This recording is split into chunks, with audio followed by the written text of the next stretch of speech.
Hello and welcome into the CISM pregame show. I'm John Schaefer. We've given Blake the night off for the evening, but getting you ready for what should be an exciting and, dare I say, hectic, chaotic week 2. Tough act to follow after what week 1 gave us last week. It was certainly no better way to open the season than what we saw there. Hopefully week 2 can match the energy that we had. Now we're going to get you ready for plenty of games across the state. Like I said, great games on tap. We're going to hear from both head coaches and Coach Dwayne Orr and Centennial head coach Ryan Pizzetti getting ready for their matchup. Plus we'll hear from our broadcast crews getting you ready for your game as well. But first, let's dive into those rankings, courtesy of our friends over at Radio Iowa. In at number 1, once again, the Valley Tigers of West Des Moines. They got a 20-19 win over the number 3 Dowling Catholic Maroons last week in an instant classic. Jake DeGroat with a big game before exiting due to cramps. He was 13 for 22, 151 yards through the air and a passing touchdown, as well as a rushing score. And the Tigers this week go on the road to number 3 Waukee Northwest. DeGroat, a big part of the Tigers' success. We'll see if he can complete the entire 4 quarters of tonight's game. Meanwhile, Southeast Polk pops in at number 2. They stay at number 2. The 4-time defending champs starting off with a 30-14 victory against Ankeny Centennial. Drew Thompson put the team on his back, 32 carries, 120 yards, and a score. They will take on number 4 Iowa City Liberty. We mentioned Northwest, a chance to upset the top team Valley this week and move to 2-0 after a 2-point conversion late in their week 1 tilt, lifted them to a win over Ankeny. In the 4 slot, Iowa City Liberty is also looking to start unblemished and upset the Rams of Southeast Polk. They too broke hearts with a 2-point conversion that sent them past Cedar Falls 15-14. That was the win for them. Look for the dual threat QB and senior Reese Reddig to test the Rams' defense. Dowling Catholic drops to 5th this week after falling 20-19 to Valley. The Maroons were in that game thanks to the big plays of Jeffrey Roberts and Sam Drexler at receiver. Roberts, the Ames transfer with 4 catches for 137 yards and a touchdown. He can certainly fly, and they'll get Johnston at Valley Stadium tonight. Speaking of the Dragons, they jump into the rankings at number 6 this week after a stout defensive performance as they roll by Waukee 13-3 in their season opener. Some may call the Dragons young, but they're not afraid of the challenge in front of them this week. Iowa City West is in at number 7. They also joined the rankings following a demolition of crosstown rivals City High, 30-0. It was a win for the Trojans. Senior running back Campbell Janis with 20 carries, 111 yards and a rushing score. All 3 touchdowns came on the ground, so look for the rushing attack to be back again in week 2 with Iowa City West hosting Hempstead. At number 8, Pleasant Valley finds themselves up a spot after a rivalry win against Bettendorf 24-17. Senior Lincoln Dalton found pay dirt twice in the run game, and PV added 1 through the air as Gavin Barber hauled in his lone catch on a 66-yard touchdown completion. The Spartans now go to Cedar Falls in another tough matchup. At number 9, Sioux City East, 1-0 on the year, hops up a spot here. They took no issue with Sioux City North, 38-3 dismantling for the Black Raiders. They get Norwalk tonight as they look to move to 2-0. And rounding out the top 10, Ankeny coming off that loss to Northwest that they'd love to have back. Daniel Larmy ran the rock 37 times for 241 yards and 2 scores. The senior can handle a big workload, so expect more from him with the Hawks on the road at Waukee this evening as well. That's a look at the Radio Iowa polls. Certainly, things are going to keep shuffling around as we go week to week. It'll be curious to see how things play out here in week 2 and what that does to the standings and rankings in week 3. Well, with that, we'll take a quick break. You're watching the CISN Football Pregame Show right here on CISN TV. Joe here with Westside Auto Pros. I know that sometimes your car can be inconsiderate and need work when you're short on cash. So here's what I'll do. When you get your car fixed at Westside Auto Pros, I'll loan you the money to pay for it. Whatever you want done, repairs, services, tires, you name it. Get your car back on the road and you won't even pay any interest for 90 days. My wife thinks I'm nuts. No interest, Joe? Are you nuts? Get your car fixed now and pay later only at Westside Auto Pros. You don't suppose she's right? Employee pricing plus extra DeArmond discounts at DeArmond Ford. New 2024 F-150s with over $20,000 off. Get a new Ford Bronco with $9,000 off plus 3.9% for 72 months. New Bronco Sports on sale for $37,990 plus 3.9% for 72 months. And new Super Duties with $10,000 off. Extra discounts on top of employee pricing. Only at DeArmond Ford, Indianola.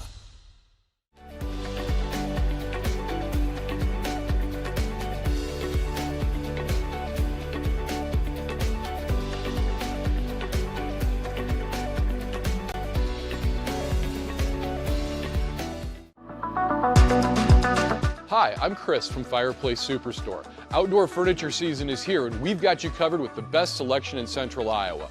We're featuring Poly Furniture by Berlin Gardens. Once you've seen the fit, finish, quality, and materials of Berlin Gardens Poly Furniture, it makes everything else look like it was built in somebody's backyard. We also have Iowa's best selection of aluminum, wicker, wrought iron, cushion, and sling. Fireplace Superstore, just west of Homemakers at 109th and Douglas. Welcome back. Happy to have you here on the CISN Football Pregame Show. Once again, John Schaefer with you this evening. Now, let's take a listen in from both coaches in a big matchup in Linn-Mar taking on Centennial. We catch up with Dwayne Orr and head coach Ryan Pizzetti for the Centennial Jaguars right now. Here on the pregame show on CISN, Paul Yeager with Dwayne Orr, coach at Linn-Mar. Coach, first year for the Lions as head coach, not new to coaching, but getting back into that swing on a Friday night as the head guy. How was that for you? Yeah, well, super exciting. I can't tell you that it's quite a bit different than it was when I started 39 years ago.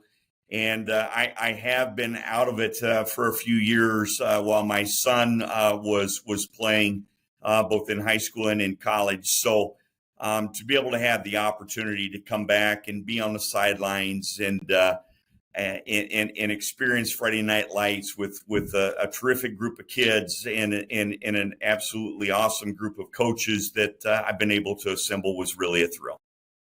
I'm guessing this hasn't changed, but do you believe the whole teams get better from week 1 to week 2? And do you think that's what's on store for you this week? We talked about that certainly in our team meeting on Monday. We really do believe that, and that's where our focus is. And I know that'll be the same with Ankeny Centennial. They'll be looking to get better from week 1 to week 2 as well. But I think that's generally true.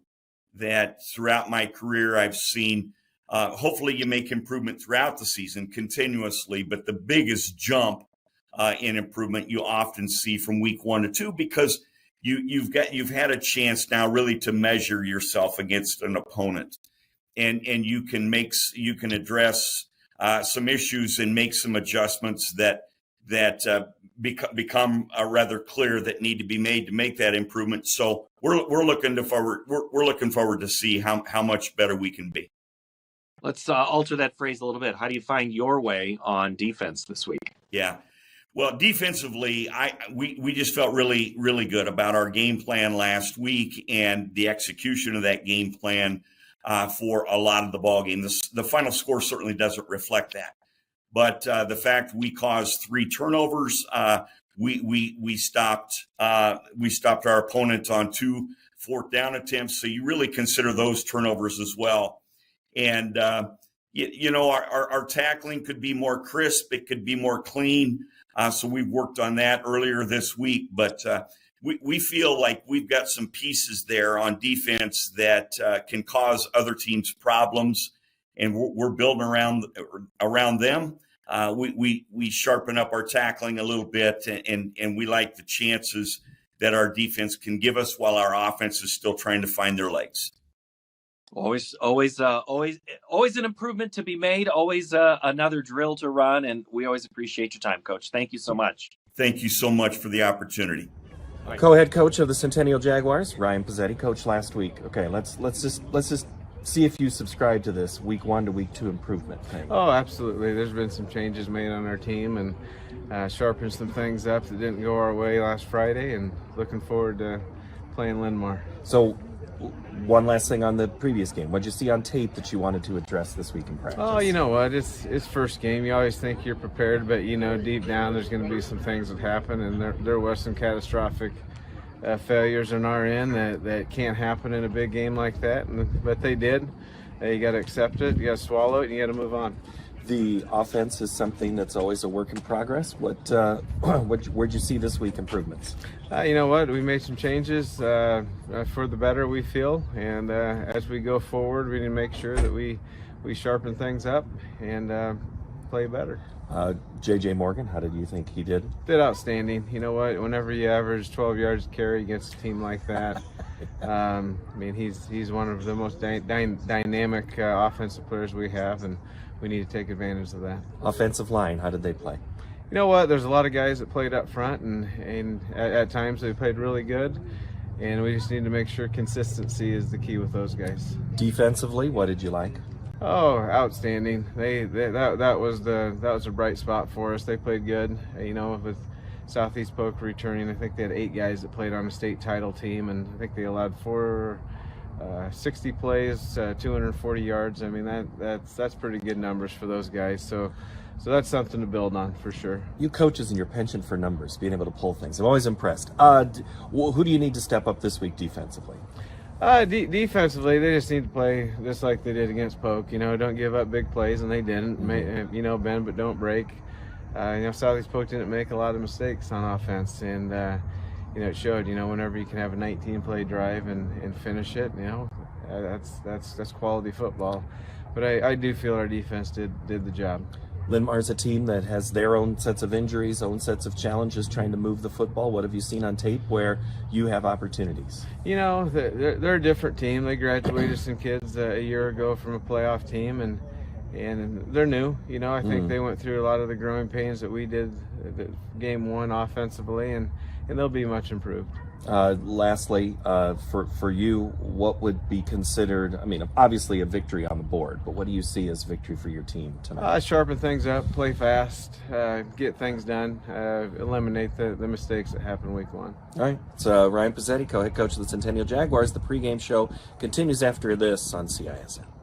As always, a big thank you to our coaches who join us for these pregame shows. Certainly don't have to take the time out of their busy schedule, but no less we do appreciate the time they give us to get you ready for the big matchups across the state. Cannot wait for kickoff here on CISN. And once again, a reminder for all of you who are watching at home or even at the games, be sure to check out all of the highlights and the action on our social media. Even tag us on social media. We'd love to get you some retweets and certainly some shares across all of our platforms. Thanks so much for joining us on the football pregame show here on CISN. Let's get you out to kickoff here in just a moment.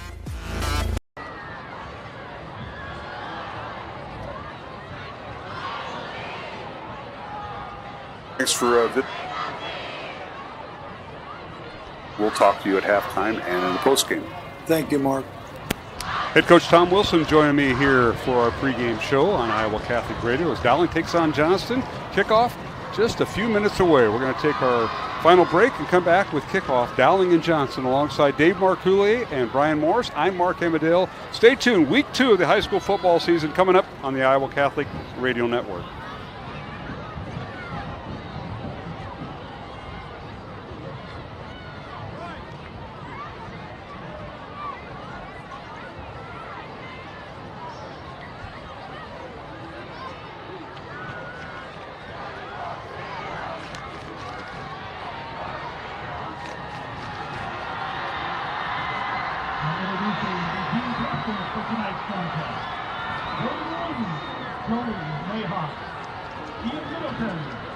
Ryan Bobo, Maxton Miller, and Matthew Wiskus. And for the Dragons, Max Minnick, Henderson Schissel, Cohen Van Osdale, and Colton McClay.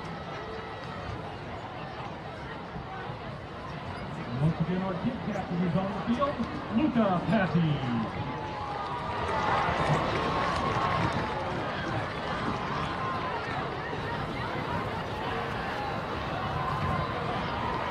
Dowling won the toss, elected to defer. Johnston will receive at the south side of the field. They get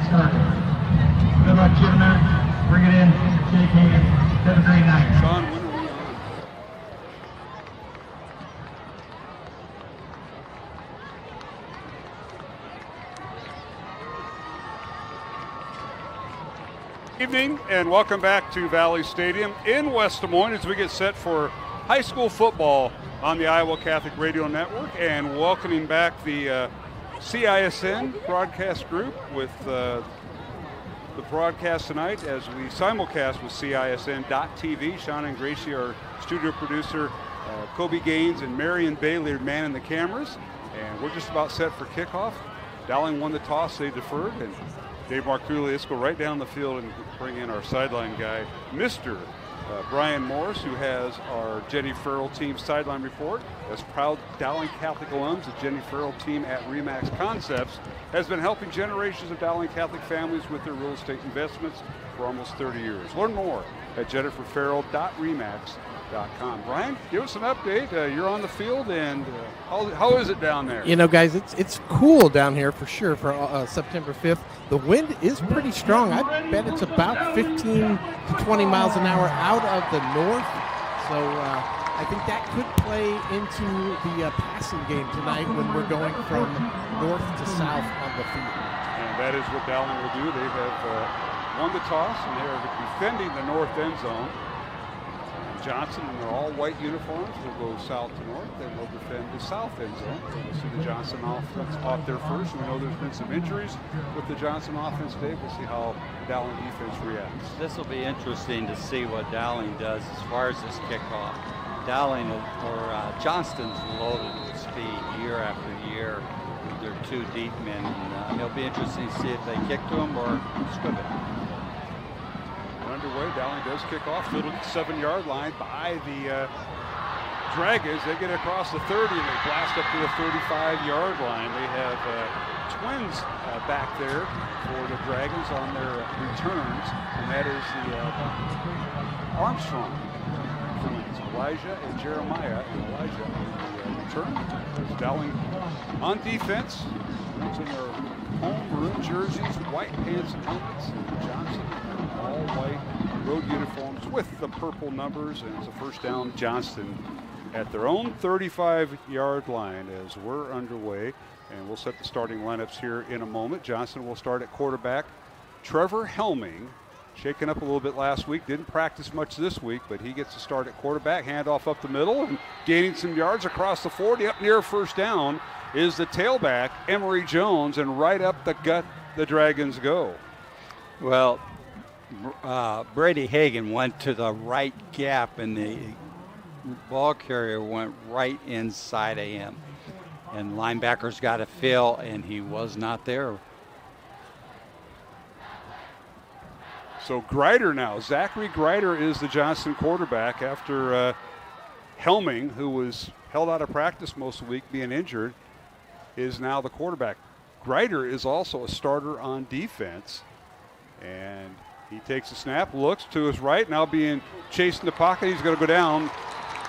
Maybe he got back to the line of scrimmage. That pocket collapsed, Dave, and a tackle by the Maroons right there by by Miles Elcock, the Dowling defensive tackle, and he had some help from his friends. Yeah, really nice job filling, reading the play and making the tackle. So to bring up 2nd and 10, Johnston. Jones carried for a yard, or 10 yards at a first down on the first carry. It's 2nd and 10, Johnston from their own 45. Just underway, Dowling and Johnston. Maroons come in ranked 2nd by the Des Moines Register poll, and Johnston ranked 9th on the poll. And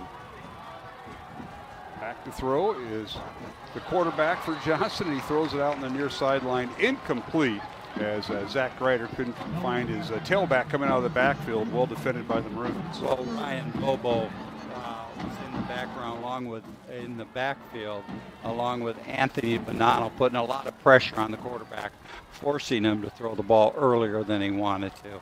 For Johnston, we mentioned Grider's the quarterback, Zach Grider.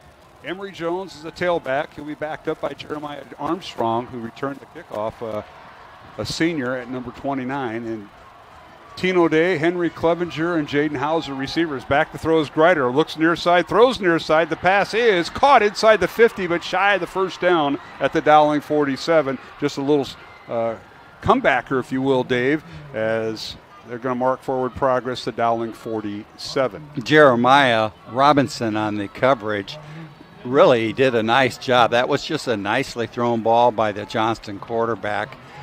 came up about 2 yards short. They're going to have to punt, Mark. 8-yard gain, as you mentioned, Dave, so it's 4th and 2. And Johnston now will bring in their special teams. The punter is Ricky Solis Downing, number 16, a junior. Long snapper is Isaiah Thompson, number 17. And Thompson with the snap, good snap. And Downing gets it away, bounces inside the 20, and a roll out of bounds at about the 13-yard line. And that's where the Dowling offense will take over. 1st and 10 from their own 13-yard line. 9 minutes, 41 seconds remaining first quarter. No score, Dowling and Johnston. Dowling offense making their way in the field. Let's go down to Brian Morris with our Jenny Farrell sideline report. Proud Dowling Catholic alums, the Jenny Farrell team at RE/MAX Concepts, helping generations of Dowling Catholic families with their real estate investments. JenniferFarrell.remax.com. Brian, take it away after that first series. Yeah, guys, the Dowling defense, again, that we talked about, they were breaking down. They were kind of swarming the ball. They looked a lot better on that first series, guys. All right, the Dowling offense on the field. Back to throw is Nahas. Fires the ball out, and it's caught in the backfield, and running it out is Sam Drexler. He tries to run outside the numbers, and he may have picked up a few yards. The line of scrimmage was a 13, and I think he got to the 16. Dave, that's a gain of 3. Quinn Schmobach out there with Drexler, and he did a nice job blocking him, allowing him to pick up a few yards. All right, 2nd down and 7 for the Maroons on their own 16-yard line. Ian Middleton is the tailback. Drexler in motion left to right. Low snap, and Nahas throws it out, pass incomplete. Drexler went one way, and the ball went the other, and it'll bring up 3rd down and 7. Yeah, Joey was expecting Drexler to do an out pattern there. Jeffrey Roberts, number 3, was running a fly pattern there with single coverage. All right, Drexler, Roberts, and Jimmy Nahas, the 3 receivers to the right, 1 receiver to the left. Nahas at quarterback.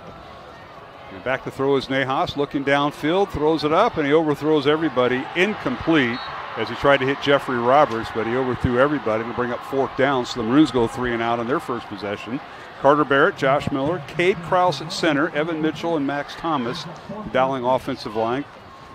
And the tight ends, Quinn Schmolbach, along with Leighton Oldfield and Sam Spracklin. And we mentioned Ian Middleton, the tailback. But Dowling, 3 and out, and they're forced to punt here, Dave. Johnston did a real nice job of covering Jeffrey Roberts. He was flying down the middle. Right, back to punt is Dowling Catholic, and that is Jackson Miller. Boots it away, and it's fielded. Fair catch signal right inside the 50, and the Dragons will have great field position at the Dowling 49-yard line as a fair catch by Henry Clevenger, and that is their leading receiver for the Dragons. Offensive line for Johnston, let's get them in here right now. Evan Behrens, number 57, he could go left tackle or right tackle as Coach Woodley at Johnston will flip-flop their tackles. Cohen Van Osdale is the left guard, number 72. Nathan Marshall, the center. Colton McClish, the right guard, and Luke Isles, number 71. Again, he goes either left tackle or right tackle. 3 seniors, 2 juniors with that group, and they're a big group there, Dave. They are, and they show it out there. All right, Tino Day, one of the receivers for the Dragons in this set. Gerald Wall, number 11, is another. And the Dragons will go with 2 receivers to the left. Ryder at quarterback, a little pop pass over the middle, caught, and a first down for the Dragons. Nice play, well-developed play as Jaden Hauser came off the off the tight end spot, Dave, and made the catch. They looked left, and they threw right over the middle for a first down. Yeah, they just faked to the fullback, diving down the middle or the tailback, and came up and threw a quick pass. Nice pickup for Johnston. We'll bring up 1st and 10, Dragons at the Dowling 35. Pass goes for 14 yards and a Dragon first down. Here's a snap. Grider on the fakes the handoff, rolls to his right, and he's run out of bounds just shy of the 30-yard line. So he picked up about 4 and will bring up 2nd down. Boy, he made a real nice fake inside, which fooled the Dowling defense. They bid on that, and the quarterback ran to the right. Anthony Bonanno chasing him down, and fortunately holding them for only about 2 or 3 yards. We're going to give him 4 on the play, so it's 2nd and 6. Johnston, they're in Dowling territory at the Maroon 31. No score, 8:05 to go, first quarter. Mark Hamadale, Dave Marcoulier, and Brian Morris on Iowa Catholic Radio as we simulcast with CISN.TV on YouTube tonight. Handoff goes to the tailback, and that's Emory Jones. Spins out of a tackle but falls forward down to the 29-yard line. He'll pick up 2, and it'll bring up 3rd and 4 for Johnston. This time they just gave it to him on the dive, Jones. They've been faking it the first 3 plays. Gave it to him this side. This time picked up, what, Mark, 1 or 2? 2 yards. So it'll bring up 3rd down. And we'll call it 4. Nice game on Iowa Catholic Radio, brought to you in part by Bozen the Florist, Ashworth Vision Clinic, and Construction Professionals. Dragons will shift their tight ends to the left side. Greider, the quarterback, he's the backup quarterback, gets the start tonight, rolls to his left and hit and drop the line of scrimmage for no gain. Will bring up 4th and 4 for Johnston. Well pursued that time by the maroon jerseys. Yeah, I believe that's Ryan Boble that really did a nice job chasing them down, making the tackle, and holding them to no yards. Nice play by the defense. Ball moved back. Or stays at the line of scrimmage, which was a 29, so it's 4th and 3 Dragons. We're going to send Jaden Hauser out, and it looks like they're going to keep their offense in. Greider will remain at quarterback, 2 receivers to the right, kind of a bunch formation to the right, 1 receiver to the left. Jones in the backfield, back to throws. Greider has time over the middle, he fires it, it's caught, 1st down Johnston inside the Dowling 20, and Henry Clevenger, their leading receiver last week against Waukee, makes the catch and a 1st down. Quarterback did a real nice job standing in the pocket and throwing that ball. A beautiful pass.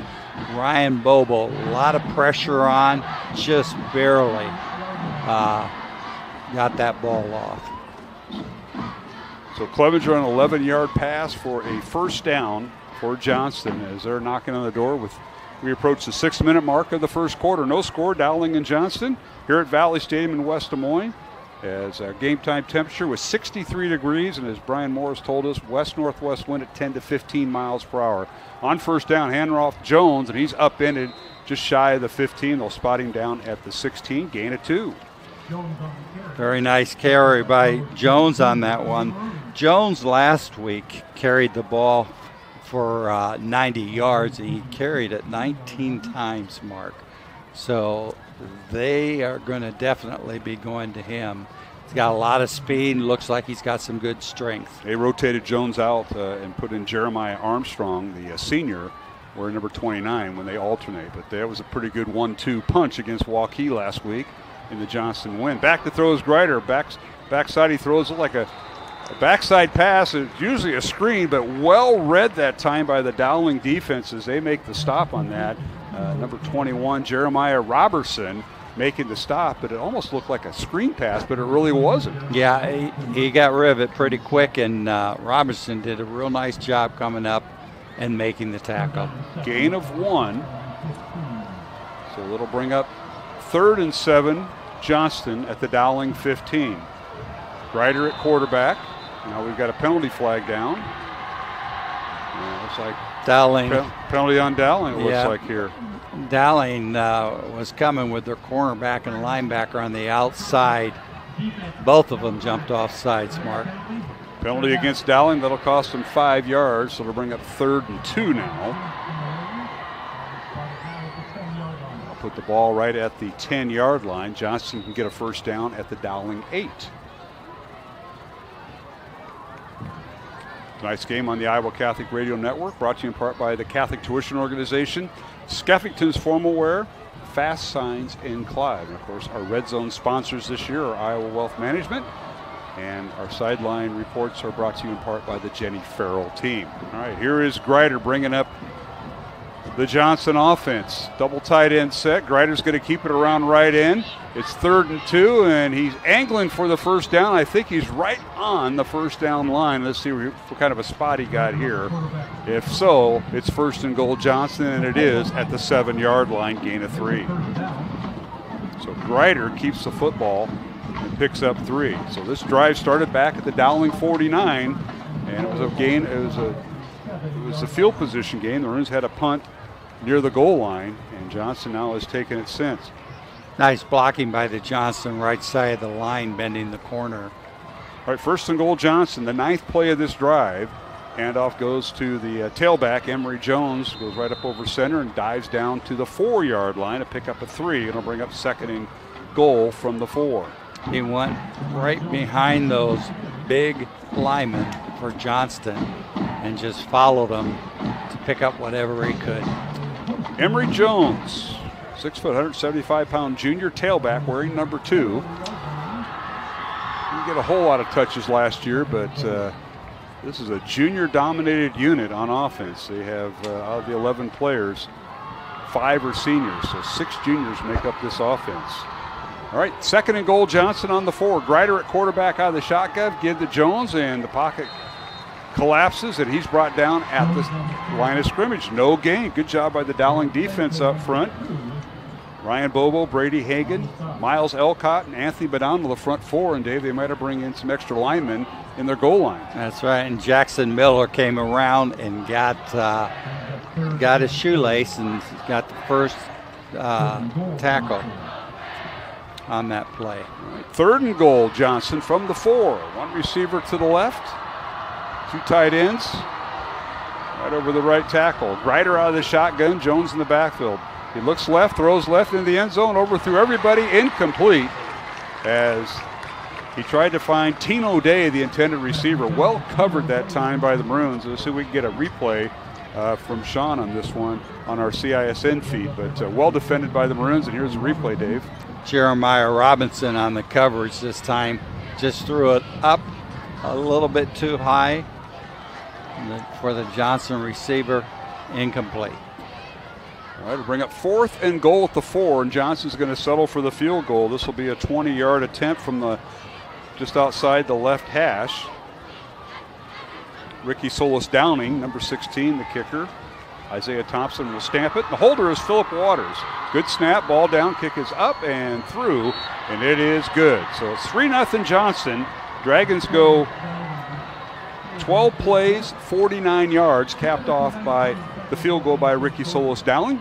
We'll take a break and come back with a kickoff. It's Johnston 3, Dowling nothing. 2:19 to go, 1st quarter, from Valley Stadium in West Des Moines on the Iowa.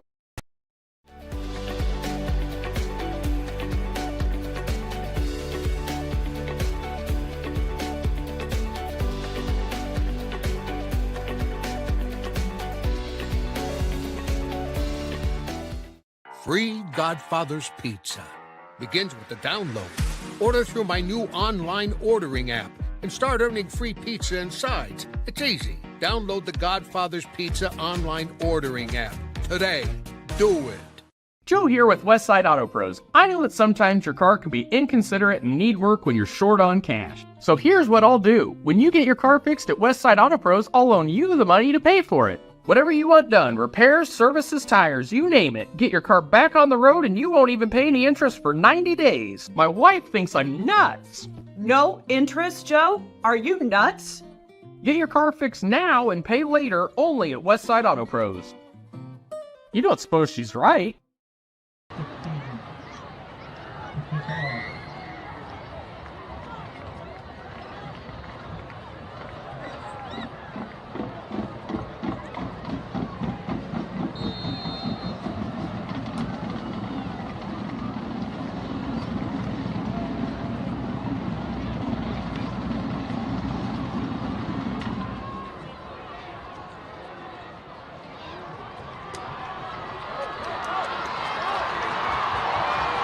Drexler getting down the near sideline is out of bounds at the 45-yard line. Good return by the Maroons that time, Dave, as Drexler found a little seam on that return right field goal, or kickoff return. I thought I saw a flag clear back here on the 10-yard line. And we'll see. And it's on Dowling if it is, because... All right, let's go down to Brian Morrison, our Jenny Farrell sideline report. Proud Dowling Catholic alums. Jenny Farrell team at Remax Concepts have been developing helping generations of Dowling Catholic families with their real estate investments for almost 30 years. Learn more at jenniferfarrell.remax.com. Brian, give us an update. Yeah, guys, that was definitely a holding on the Maroons there, which negated a nice return by Drexler. But on the offensive side, we talked about this in pregame. What was Johnston going to do? And just try to take the ball down the field, and they're just running right behind Colton McLish, their big right guard, 300-pounder. They just keep running right behind him. All right, ball will be marked back at the 10-yard line. The Maroons will go right to the ground game. And Nahas, handoff, left side. I believe that was Middleton. You talked about him a little bit, featuring Ian Middleton. And he started the last year at this time. He started the first 2 games for Maroons, had pretty good games, and tonight that's his first carry there, Dave. Yeah, that was his first carry. To me, from here, it looked like the hole was inside, and he tried to pop it outside a little bit. So he gets up to the 13-yard line. And now here's a little swing pass, and it's caught by Drexler, and Sammy's run out of bounds for a first down as they work outside the numbers. They go to the sideline, a little hitch pass to Sam Drexler, and he picks up the first down. I tell you, nice play by Quinn Schmobach. He got one heck of a block on his man to spring Drexler for multiple yards. All right, little swing pass left side. Drexler with the catch and trying to spin out of a tackle, and he up to the 29-yard line for the Maroons after a gain of about 4 as the Maroons had a first down at the 25, and that was Drexler again. Yeah, that was pretty close to the same play, but the other side, different blocking, didn't go as well, Mark. Maroons go without a huddle. 2nd and 6, Dowling from their own 29. 3-0 Johnston. Handoff is to Middleton. Ian looking for a seam, and he bowls his way up to the first down across the 35. Gain of 6 for Ian Middleton, so he's got 9 yards on 2 carries right now. Middleton doing a nice job letting his blocking develop. Great job by Carter Barrett to spring him for a first down. 1st and 10, Dowling at their own 35. Little quick pass to the far sideline, and it is caught, and that time the reception by Jeffrey Roberts, and he moves the change just a little bit, maybe a yard, as the Johnston defense keeping an eye on him. But you got to watch him and Drexler. They both have a lot of speed, and you got Jimmy Nahas out there at receiver too. So it's 2nd and 9, Dowling from their own 36-yard line, with Roberts' catch going for a yard. Now Joey Nahas at quarterback. You got Roberts one-on-one up at the top. Nahas looks near side, fires it out. It's caught right to his twin brother Jimmy, and he's got the first down across the 45 and out of bounds at the 49-yard line to pick up a 13 yards and a well-developed play. I think that ball was thrown right as twin brother Jimmy made the turn. Yeah, that was a beautiful play. They probably worked on that in the backyard quite a bit, Mark. I think there's a garden in the backyard at the Nahas house. I don't think that's possible. They probably just trampled it. That throw is Joey Nahas, rolls to his right. He's going to keep it, crosses midfield, and gets a few more yards. They're going to put him down right at the 46-yard line of Johnston. A gain of 5 for the other Nahas, the quarterback, Joey. Nice tackle by Isaiah Thompson, holding Joey to just a few yards. Maroons going up tempo.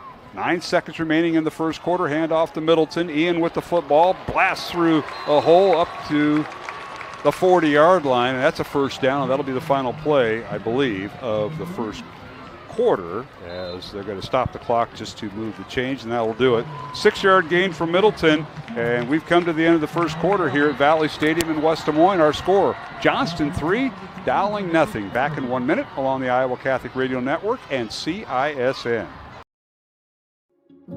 What if you could make a priceless difference in your community for as little as $5? With the Des Moines Catholic Worker House, you can.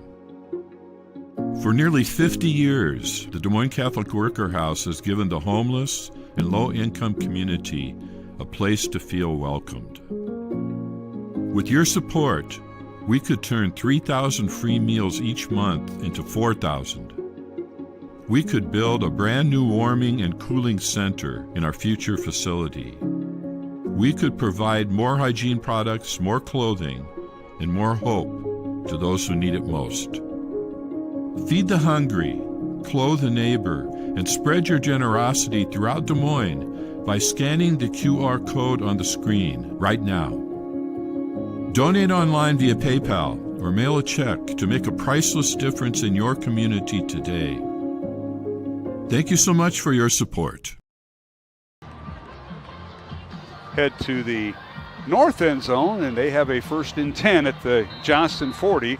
Johnston 3, Dowling nothing, as our CISN team is now rejoined us. Back to throw is Nahas, fires downfield, the pass is caught. Nahas is hit as he releases it, and a 1st down Dowling, and a nice catch downfield by Jeffrey Roberts, Dave.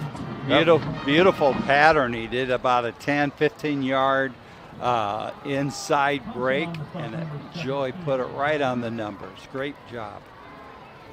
16-yard gain, 1st and 10, Dowling at the 24 of Johnston, and now a pass incomplete as they try to get to Drexler back in the mix. Sammy had the first 2 catches of the series that started back at the Dowling 43, and that pass is incomplete. It'll be 2nd and 10 from the Johnston 24. They tried to fake it to Middleton going up the middle, and then a quick pass to Drexler, but it was a little bit low, fell incomplete. The Maroons reset. 3 receivers left. 1 back in the backfield. That's Ian Middleton. Joey Nahas at quarterback. Hands it off to Middleton. Makes a move. And does a little dance in there inside the 20. And he falls forward down to the 18-yard line to pick up a 6. And it'll bring up 3rd and 4 for the Maroons. He did a little dance over there because Max Thomas and Evan Mitchell did a great job from the right guard and right tackle positions. So it's 3rd and 5, they'll call it. From the Johnston 18 is the line of scrimmage. 2 receivers to the left. Nahas, handoff Middleton, and Ian cuts upfield. And did he get enough for the 1st down? He did. He's inside the 15, down to the 13-yard line, a gain of 5, and a 1st down Dowling.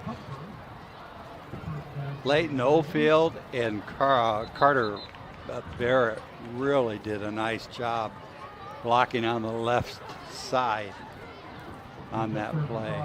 I believe there's a. I think he's a. I think they're going to measure, guys. It's really, really close. Yeah, they are. You don't see that very often. No, not in the NFL now. And this is the Dowling chain gang coming out here, Brian Morris. I see my neighbor, Kevin Gass. I was going to say, you have Mr. Gass out there. I've got their names here. So my workout buddy, Kevin Morris, just getting over rotator cuff out there. Well, he's we're about 6 inches short, guys. Is that what it is? Yep. Well, you're right there, Brian. I don't doubt it. And Dowling's got a decision to make here with Kevin Gass, Jeff Gass, Kevin Morris, Dennis Darnell, who's on our side over here on the west side, are part of that chain gang. Darren Marasco, all out there. Marasco's got the clip, so just keep in mind what he's got responsibility. And the Maroons are going for it, gentlemen. 4th and 1. With a line like this, you got to do it. 4th and 1, Middleton in the backfield. The H-back / fullback, Quinn Smolbach. Drexler goes in motion. Joey Nahas at quarterback. Handoff Ian Middleton. Bounces outside. He's going to go in. Touchdown. Johnston thought they were going over center, and he bounces it outside left tackle. Touchdown Dowling from 13 yards. And Ian Middleton there, Dave Marcoulier. There was just absolutely no one there. I'm looking to see if we can get the replay on that. But he went in untouched. 13 plays, 90 yards. Remember, Dowling was penalized on the kickoff back to the 10-yard line. There you see the replay. Yeah, the whole Johnston defensive line just crashed down. They tried to chase from behind, and they aren't going to catch Ian. Extra point by Ryan Kuhn is good. Owen McConville on the hold. Jack McLaughlin with the snap. And Dowling takes the lead 7-3 over the Johnston Dragons. We'll take a timeout and be back. You're listening to Dowling Catholic Football on the Iowa Catholic Radio Network and CISN. Employee pricing plus extra DeArmond discounts at DeArmond Ford. New 2024 F-150s with over $20,000 off. Get a new Ford Bronco with $9,000 off plus 3.9% for 72 months. New Bronco Sports on sale for $37,990 plus 3.9% for 72 months. And new Super Duties with $10,000 off. Extra discounts on top of employee pricing. Only at DeArmond Ford, Indianola. Hi, I'm Chris from Fireplace Superstore. Outdoor furniture season is here, and we've got you covered with the best selection in Central Iowa. We're featuring Poly Furniture by Berlin Gardens. Once you've seen the fit, finish, quality, and materials of Berlin Gardens Poly Furniture, it makes everything else look like it was built in somebody's backyard. We also have Iowa's best selection of aluminum, wicker, wrought iron, cushion, and sling. Fireplace Superstore, just west of Homemakers at 109th and Douglas.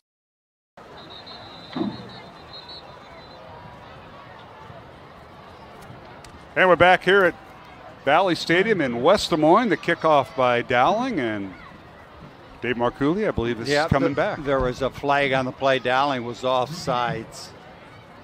All right, well, we're going to make them kick it again, Mark. While we have this break, let's go down to Brian Morris with our Jenny Farrell team sideline report.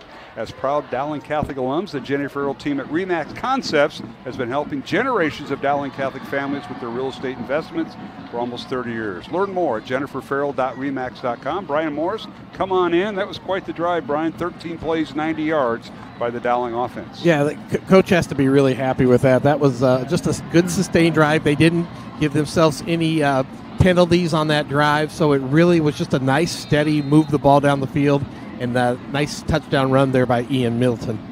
Now Kuhn will kick off from the 35 after the runs, and now the ball hits one of the Dowling's upbacks. got it. Dowling's got it. No signal yet from the official. That's what counts, Dave. No, you got me. And they do. You're exactly right, Dave. It's Dowling football as they recover the fumble right at their own 49-yard line. What happened? You know, I don't know if that was intentional or not. He wanted to squib it hard, but it bounced right off the front man for Johnston. Yeah, it came right back to him. And Pagano was the one who got the fumble, guys. Pagano recovers the fumble, as we saw on the replay. And they'll be Dowling with the first down at their own 49. 10:38 remaining here in the first quarter. Recovered a deflected ball that was meant to be a squib kick. And Bruins will take it. Nahas back to throw, and the ball is picked off.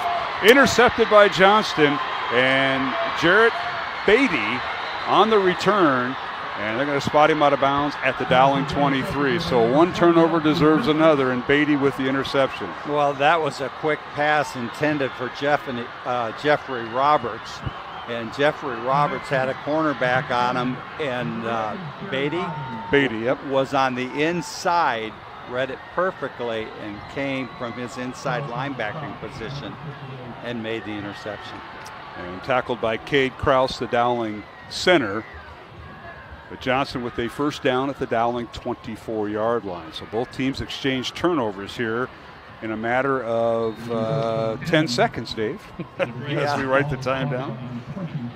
So the Johnston offense will make their appearance on the field. Dowling's defense tonight, Ryan Bobo, Brady Hagan, Miles Elcott, and Anthony McDonald, the front four. Kyle Schumacher, Carlos Blunt, Leo Pagano, and Joe L. Sanko, the linebackers. Jordan Watson, Jeremiah Robertson, and Maddox Capola in the secondary for the Maroons. Back to throw is Greider. Rolls out, and the ball is caught at the 20-yard line. A little comebacker for a 4-yard gain. Well, that ball, it looked like it hit the ground, but unfortunately we don't have replay, Mark. Yeah, well, we do, but Waugh with the catch. A replay that the officials care about. That's correct. That's tomorrow, Dave, and on Sunday, and tonight. Kansas City Chiefs down in Brazil. In Brazil, taking on the How'd you like LA to be down in Chargers. Brazil playing football tonight? A little humid down there, I believe. All right, 2nd and 7, Johnston from the Dowling 20. Handoff goes to their tailback, and that is Emery Jones, and he's stacked up at the line of scrimmage for no gain. So it's 3rd and long now for Johnston at the Dowling 20. There were probably 8 Dowling players in on that tackle, so I can't call the first right there, Mark.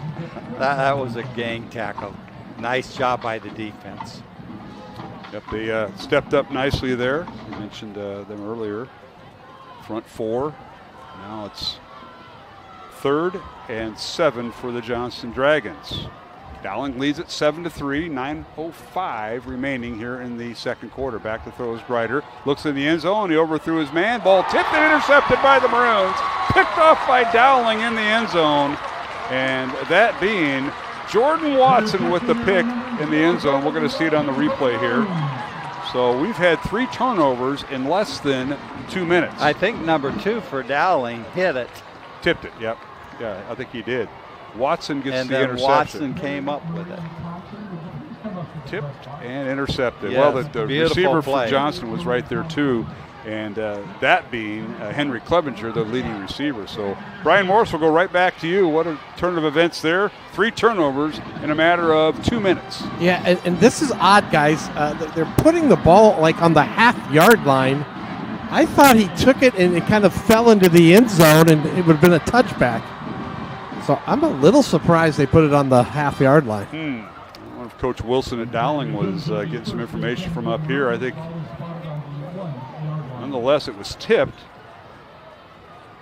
And Dowling's going to get the ball on the 1-yard line. So they got their work cut out. This is kind of bittersweet here, Yeah. Dave. You got the ball back, but look where you get the ball back. And everything is all squared away, so it'll be first down Maroons at their own 1-yard line. The Dowling offense comes on the field. Linebackers are probably going to come up a little bit for Johnston. Oh, absolutely. Put pressure on them. Look for the interception. So Dowling's got to be very careful on what they do here. Drexler, Roberts, and Jimmy Nahas, receivers split to the left. Handoff goes to Middleton, trying to find a hole. He bounces off a tackle and gets up to the 4-yard line. He'll gain 3, and it'll bring up second down and 7. Went over the right side behind Max Thomas and Evan Mitchell again, using their blocks to pick up what he can. Picked up about 2. Maroon offensive line, left tackle to right tackle, Carter Barrett, Josh Miller, Cade Cross is the center, Evan Mitchell, as you mentioned, and Max Thomas are the right guard and right tackle, respectively.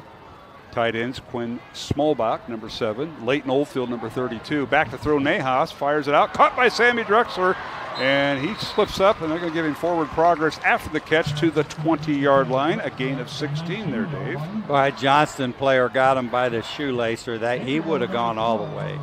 Drexler's got the speed. That was a nice route and a nice pass by Joey Nahas. First and 10 Dowling at their own 20-yard line, so they came out from their own end zone. Now here's a pass that was faked by Nahas, and he's brought down at the 21, loss of 1. So kind of a quasi quarterback draw. He faked a lateral pass to the flanker to the right side, then kept it. Yeah, he faked it, and then he fouled Ian Middleton up the middle and picked up what he could, which wasn't a whole lot, Mark. We'll give him a yard, Dave. All right. A little bit different view. A yard's a yard. A little bit different view than you had last week. Right. On the field. All right, 3 receivers right. 2nd and 9 Dowling. 7:31 remaining second quarter. Back to throw Nahas. Low snap. Fires the ball out, and it's caught. Out of bounds is Jeffrey Roberts. As he crossed the 25, they'll spot him at the 26, gain of 5. Jeffrey Roberts was the inside receiver lined up as a flanker. Did an out pattern. And Joey Nahas once again put it right on the numbers. Yes, he did. A lot of it's timing. We've seen Absolutely. that out of the timing's very good tonight. It is. And we've seen that with Johnston. Grider, the backup quarterback, getting the start over Helming. And he's done a pretty good job with his timing routes. Maroons now with 3 receivers right, 1 to the left, 4 receivers, empty backfield. Joey Nahas at quarterback. Looks right, throws right, fires it out. It's caught by Drexler. He got the first down. Crosses the 30, which is where he needed to go, and up to the 33-yard line for the first down. That time you have Middleton and Drexler on the same side. A lot of speed. Most likely Drexler's going to catch the ball. Middleton will block for him.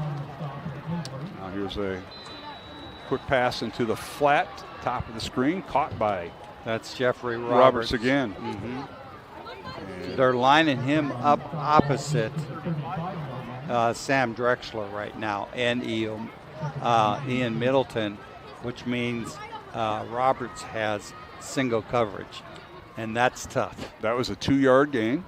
So it's 2nd and 8, Dowling. 3 receivers left this time, 2 to the right, empty backfield. Nahas back to throw, fires out, caught by Drexler at the 40, slipped to tackle 45, and he's brought down inside the 50, down to the 49 of Dowling, and making the tackle is Elijah Angelo for Johnston, number 12, and it's 1st and 10, Dowling. Same play as 3 plays ago. Middleton on one side running as a blocker, and Drexler inside running an out. 16-yard gain, 1st down Maroons, 3 receivers right, handoff Middleton. He's got some room, bounces outside 45 and run out of bounds at the 43 of Johnston. Picks up 6. Nice job by Ian making the first tackler miss, able to pick up a few extra yards there. That'll be 2nd down for Dowling. 2nd and 4 they'll call it at the Johnston 43. Hurry up offense, up-tempo play, handoff Middleton up the middle, and he picked up the 1st down, finally pulled forward all the way down to the 37, a pickup of 6. Cade Krause, Josh Miller, and Carter Barrett. Nice job opening up a hole. Ian picked the correct one and picked up a 1st down. Maroons knocking on the door to our Iowa Wealth Management red zone. It's 1st and 10 Dowling at the Johnston 37. Here's a pass thrown by Nahas, caught by Roberts, and Jeffrey trying to gain yardage. He gets a spot forward progress down to the Johnston 32, pick up a 5. Hoffbauer and Drexler in front of them. And when you run a play like that, both those guys got to get their blocks, and they had a little bit of problem, and thus not much of a play or not much yardage pickup. No, it isn't, but it's 2nd and 6 Dowling from the Johnston 32. Back to throw is Nahas, avoids pressure, fires into the end zone. He's got a man wide open, and he dropped it. Incomplete. Preston Hoffbauer wants that back. He'll want that play back. Preston was wide open, had it in his hands, touchdown negated, and will bring up 3rd and 6. Beautiful fake inside, and Nahas stepped up in the hole and threw a perfect pass. Nonetheless, it brings up 3rd down and 6 for the Maroons. Maroons will interchange their backs. Smallback will be split out wide left with Drexler to the left of the screen, 2 receivers to the right. Back to throw is Nahas. Fires downfield, and on a comebacker incomplete. He kind of led everybody too long. That was Sam Drexler. That was the intended receiver, and that'll bring up 4th down and 6 for the Maroons on back-to-back incompletions. Yeah, it looks like Drexler was running a go pattern, and Nahas thought he might break it out. Thus, an incomplete pass, quite a bit short of Drexler. Maroons were interchanging tailbacks there as we're going to go for it. 4th and 6 Dowling from the 33 of Johnston. Back to throw Nahas. Has time, fires it out. He overthrew his man Drexler, incomplete, and Johnston will take over on downs. They went back to that Drexler from the flanker position, running an out pattern a little bit deeper than he has been. And the pass fell incomplete, so it's Johnston's ball. Well, let's go down to our sideline reporter, Brian Morris. This is the Jenny Farrell team sideline report. Proud Catholic Dowling alums, and they've been helping generations of Dowling families with their real estate investments for almost 30 years. JenniferFarrell.remax.com. Brian, Maroons started on their own 1-yard line, got all the way down to 33 of Johnston. Yeah, two good drives there for the Maroons. They just couldn't finish it off there. And again, they had the play called right. It just fell incomplete, and now the defense is going to have to stand up now. And you just hit the nail on the head. Johnston on 1st down from their own 33-yard line. Handoff goes, I think it was Jones in the backfield, and he was stood up, and they're going to mark forward progress back inside the 30. A loss of 4 back to the 29-yard line. Yeah, wow. they tried running a draw play, and that was the wrong play to do. Hagan, Miles in on the tackle on the inside. So that'll bring up 2nd and 14 Johnston. Game clock at 4:30 remaining here in the 2nd quarter. Reminder at halftime, we'll go down to Brian. He'll have thoughts and comments from head coach Tom Wilson of Dowling Catholic at halftime. Handoff Jones again, and he kind of ping-pongs off everybody, and he's dropped the 30-yard line. So he'll pick up a yard, and he'll bring up 3rd and long. Well, without question, the last 2 plays, Dowling's line of scrimmage, their defensive line has completely dominated the offensive for Johnston. They're standing them up, linebackers come up and make the tackle. 3rd and 13 for Johnston. Dowling leading 7-3. 3 minutes, 50 seconds remaining here in the second quarter. Johnston with 3rd and 13 from their own 30. Back to throw is Greider. Steps up in the pocket, fires over the middle, and he tried to hit his intended receiver, Henry Clevenger, and it's incomplete. Clevenger had the bulk of the receptions last week in the win over Waukee for the Johnston Dragons, but not there. It'll bring up 4th down. And the punting unit coming in here, Dave, for Johnston. And again, that front defensive line putting a lot of pressure on them. Ryan Bobo rushing hard from his outside. Dowling has Drexler back deep to receive the punt, standing inside his 35-yard line. He's dangerous back there, Mark. See if they can get the return set up. Ricky Solis Downing is the punter. He wears number 16, awaiting the snap from Isaiah Thompson. Gets it away. Good high end over end kick, fielded by Drexler at the 33. Makes a move. Penalty flag down to the far sideline, out of bounds at midfield. This may be coming back. It was a face mask. The only thing I can think of is it was a face mask. There was no one blocking for him, so it's got to be on Johnston. We're going to find out. Brian, what do you got right in front of you? It was a face mask. The defender came down and just kind of grabbed the face mask. So Dowling will get an extra 15 yards here. Now they're going to mark it off from the 39 on the return from the Dowling 39 as Drexler was at the 49 out of bounds. So Dowling will start their own 49 once they get this all figured out. And they're going to mark it off. They're still walking around out there. Look at that. It was like you out there doing that. You got a lot of sideline time last week. That's a long 15 yards. 36-yard line at Johnston is where Dowling will start on that penalty mark-off, Brian. So the Maroons are going to have great field position with 3:33 to go in the half and all 3 timeouts left, Brian. They really are, and they've really been targeting Sam Drexler tonight. So I don't know if that was kind of the game plan, it feels like, going in, because he must have about 6 catches already. All right, first down Dowling at the Johnston 36. Handoff goes to Middleton. Ian waiting, and now spins out of a tackle and brought down. May have gained a yard to the 35. Good defense that time by the Dragons. I think that was designed. Quinn Smolbach was in motion going to his right, and he pinned the outside guy, and I think that was designed for Middleton to pop it outside, but he couldn't quite get there.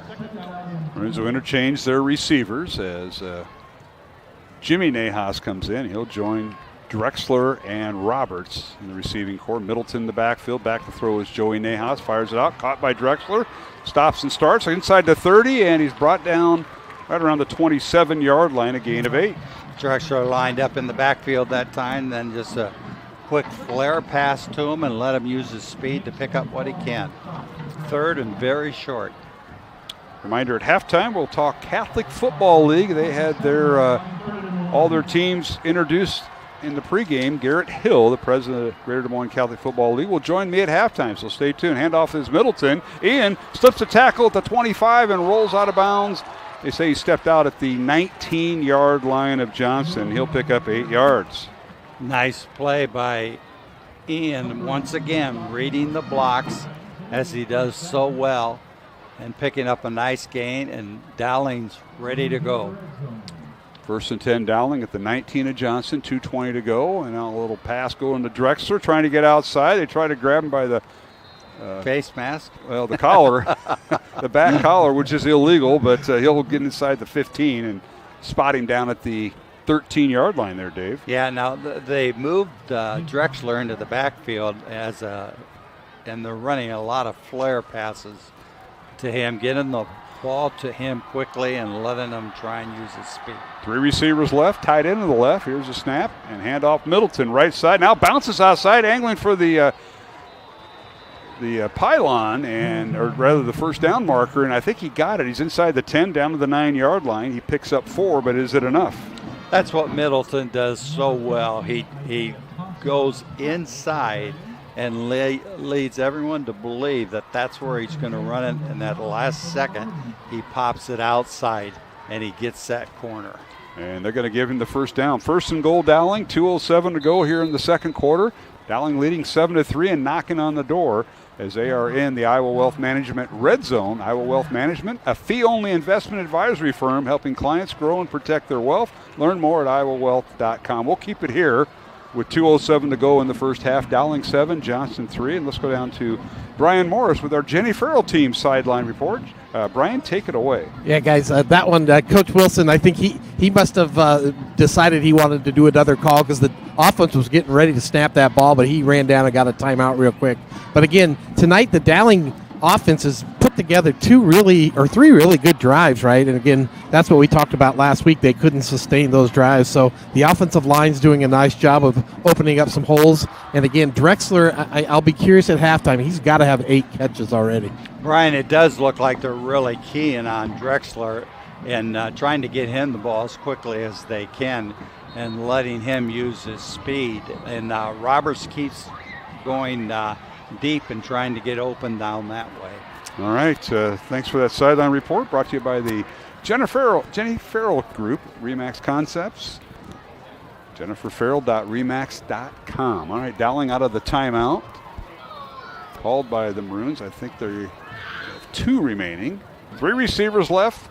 Middleton in the backfield. Nahas at quarterback. Joey hands off to Middleton inside the 5. Carrying tackles into the end zone. Holy cow. About 4. Touchdown. We'll see it on the replay for you CISN viewers. But Ian Middleton showing some strength. 9 yards out. Mark, you and I could have found that hole. No way. Cow. To the Carter Barrett and Josh Miller opened up an unbelievable hole. And here's a replay on the handoff by Nahas to Middleton. Look at this. 1, 2, 3. I got 5 guys trying to bring him down. Yeah, he was allowed to get some speed going. He has such strong legs, does a great job of getting his knees up and touchdown. Kuhn's extra point is good, Ryan Kuhn. And how about Cade Krause? He was celebrating with the Mr. Middleton, the Dowling center. So with 2:01 to go here in the second quarter, Dowling extends its lead 14-3 over Johnston. Back in 1 minute along the Iowa Catholic Radio Network and CISN. You want to get stronger, faster, healthier. You want more. You want to be part of something bigger than yourself. A place for people of all ages, all walks of life, that provides opportunities for all to succeed. We do that. We're the why. Build more than muscle. Build a stronger community.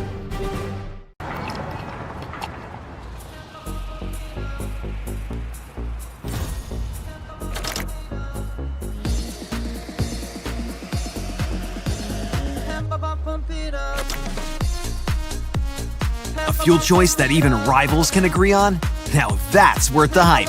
Cheaper, cleaner, and homegrown. Pump it up with unleaded 88.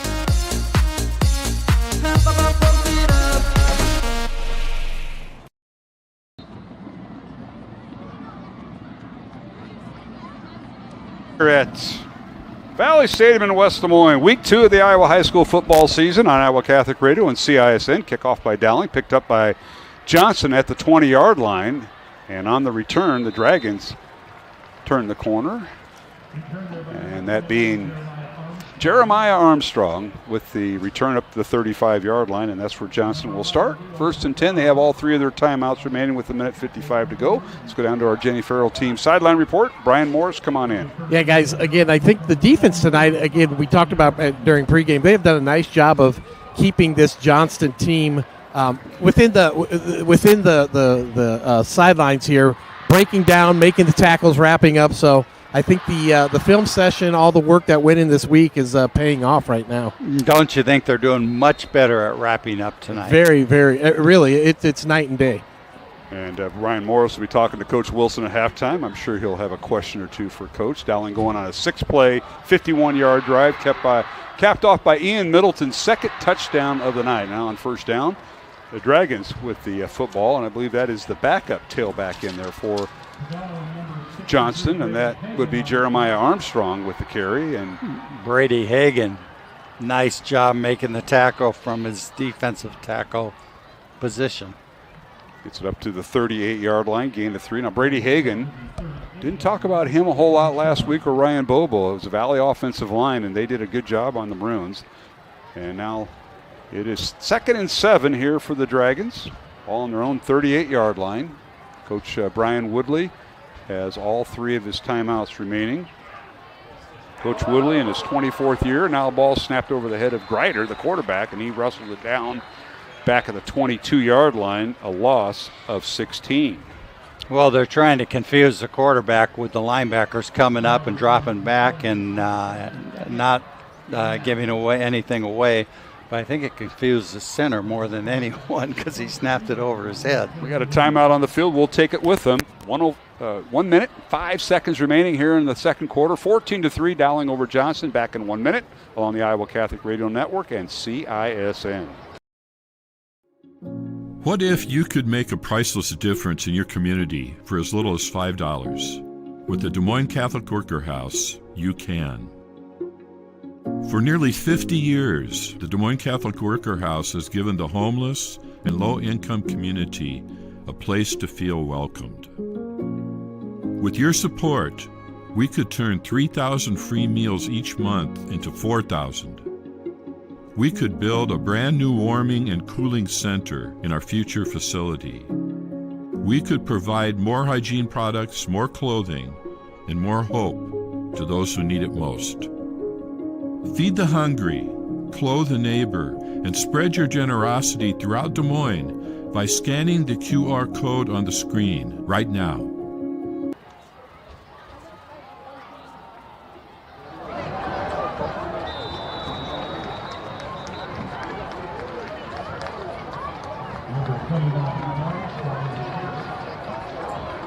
And we're back here at Valley Stadium.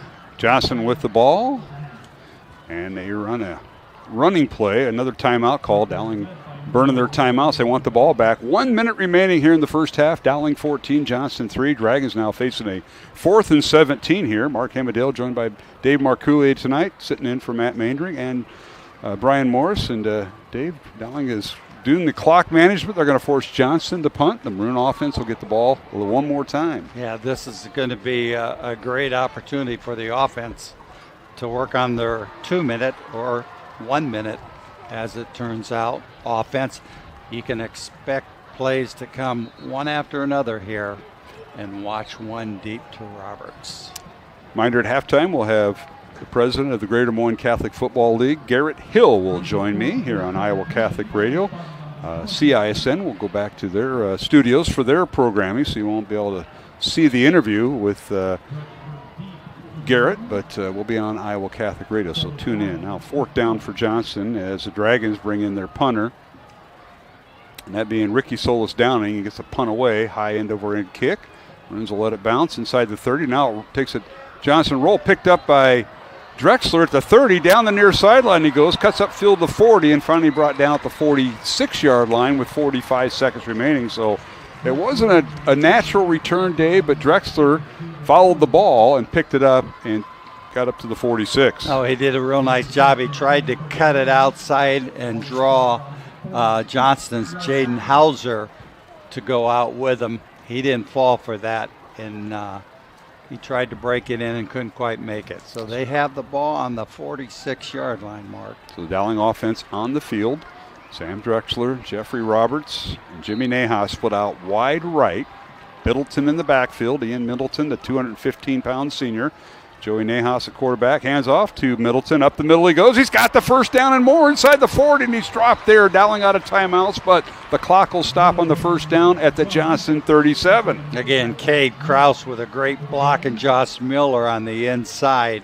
Middleton found the hole and got a huge first down. And will split out 3 receivers to the right.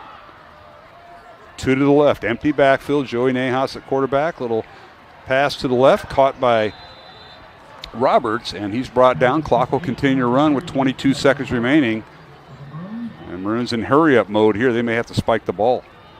We'll see. And they do. So that'll stop the clock with 13 seconds, but it costs them a down. It'll bring up 3rd and long here for Dowling. Now everyone's coming over. They got to remember that's not a timeout. That's right. Sometimes they get confused and think it's a timeout, and they start. When I was coaching, kids did that all the time. You got to tell them, nope, that's just a down. Yeah, don't lose track of downs. Dowling will go with 2 receivers to the right. One of them, number 7, Quinn Smallbach. He's also the tight end. 2 receivers right, 2 to the left, and now the Maroons are going to be guilty of procedure. They're not lined up on the snap count. Brian Morris will bring you in on the Jenny Farrell sideline report, and the Maroons now out of timeout, so they need to make something count, at least get in field goal range, Brian. Yeah, I think they, the wind has died down, guys, so it's really not blowing as much as it was earlier. So I think if you can try to do a sideline, get another 10 yards, give your kicker a shot at it. Let's see, they'll send Smallbach and Drexler wide right, 2 receivers to the left. Here's the snap, low snap. Nahas picks it up, now in the pocket, steps up in the pocket, wants to run. Running out of time, 8 seconds, and he's tripped up out of bounds at the Johnston 35-yard line, which was the line of scrimmage. He really made every effort to get out of bounds, and he barely made it to stop the clock with 6 seconds left. Yeah, that had to be close. Brian, you're right there. Yeah, he got barely out, guys, but good tackle by the Johnston linebacker. Give him a gain of 1 down to the 34-yard line. 6 seconds remaining. Dowling out of timeouts, and I think the Hail Mary plays in effect. Yeah, this is the jump ball in the end zone, right? There's Drexler and Roberts, Nahas up on the top. And at the bottom is Smallback. Back to throw is Nahas. Being rushed. Now wants to throw. Can't. Now he's just going to run the ball. This will be the final play of the half unless there's a penalty, and he's brought down inside the 15. And that'll end the half. Unless Dave finds a penalty marker out there. No penalty. You're pretty good with that. All right, we're going to halftime. Dowling 14, Johnston 3, as Brian Morris catching up with head coach Tom Wilson. We'll let him get set with Coach Wilson, but not a bad first half by Dowling as Maroons pair of touchdown runs by Ian Middleton of 13 yards and 9 yards, and Johnston a 20-yard field goal by Downing. Let's go down to Brian Morris with our halftime report from head coach Tom Wilson. Coach, you got to be pleased with the offense overall for that half. They had 3 really good drives. The one touchdown didn't, but 2 really good drives that sustained and took a lot of good effort from the Maroons tonight.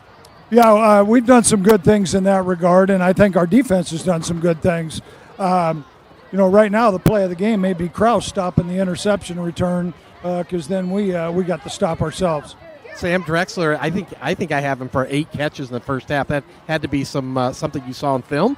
Yeah, and hopefully he has more. All right, congrats, Coach. Yeah, there's a straight answer. Hope he has more, Brian. Nice job out of you. Wow, what a horrible question out of me. What is going on? But nice job. I got you on CISN. You're the only guy on camera tonight. Gosh, I should have been wearing my Jenny Farrell shirt, man. You should. Yeah, we're trying to give you as many plugs, so we appreciate that. That last sideline report was from the Jenny Farrell team. Brian Moore's part of that. Proud supporter of Dowling Catholic football and sports, and appreciate assisting with their real estate investments for Dowling families for almost 30 years. Learn more at jenniferfarrell.remax.com. Or if you want to call Jenny in person, 515-779-7500. Along with Dave Marcouli and Mark Hemmedale, we're going to take a 2-minute break, Sean. 2-minute break along our network stations, Iowa Catholic Radio and CISN. Halftime score, Dowling 14, Johnston 3, and we'll return talking CFL. That's Catholic League football at halftime with Garrett Hill. Hope you join us for that on Iowa Catholic Radio and CISN.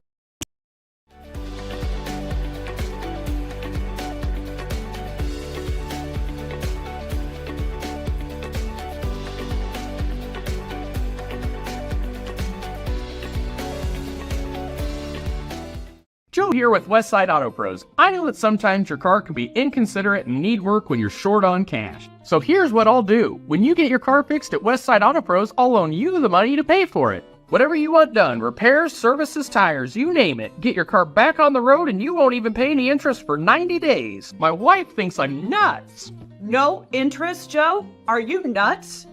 Get your car fixed now and pay later only at Westside Auto Pros. You don't suppose she's right?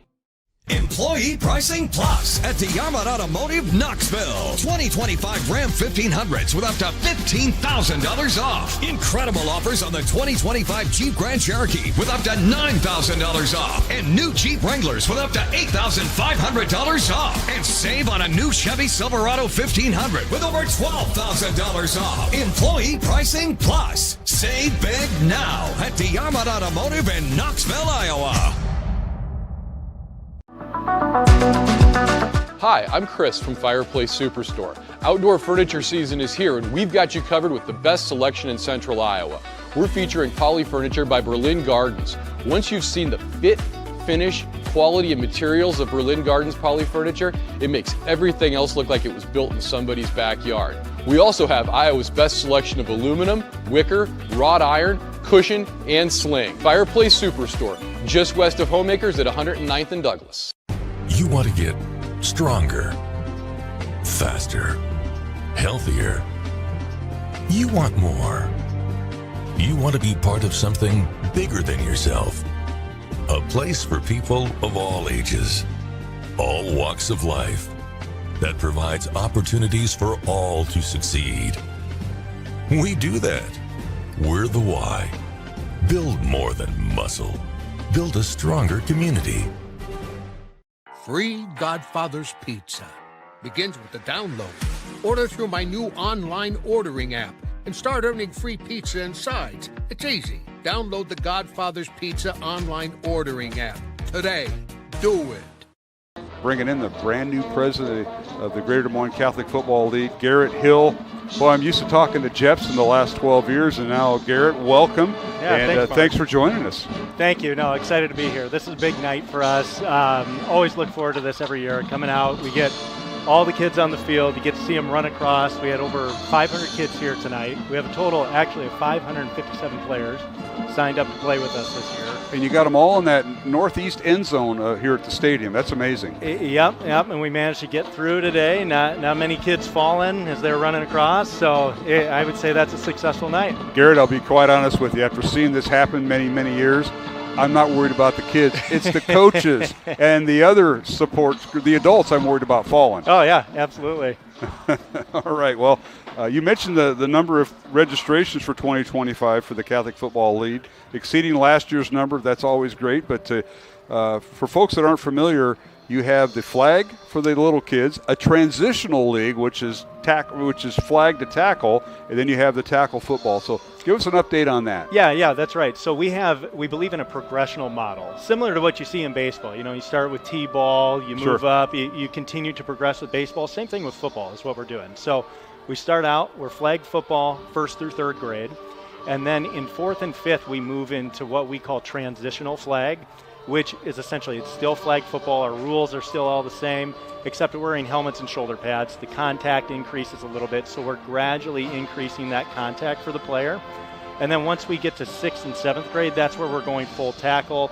At that point, too, we move into playing in the Mid-Iowa League. So everything we're doing 1st through 5th grade is in-house, where we organize the kids by school. And it's, a lot of times you'll have, St. Francis team, a Sacred Heart team, St. Pius team. They play each other over at Dowling's campus.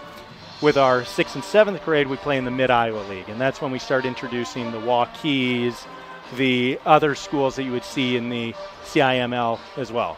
Sure. Again, we're visiting with Garrett Hill, the president of the Catholic Football League. Here on Iowa Catholic Radio, as we're at halftime, Dowling leading 14-3 over Johnston. And, with the growth of the league, you need to purchase equipment. And, talk about the equipment that you use and before we get to some of the other nuts and bolts, but equipment's very important, protecting these youngsters. I know moms are always concerned, I don't want my little Johnny to get hit, but yet football is a contact sport. Talk about that. Absolutely. So safety is our top priority. That's the number one thing. That's what I talk to our coaches about.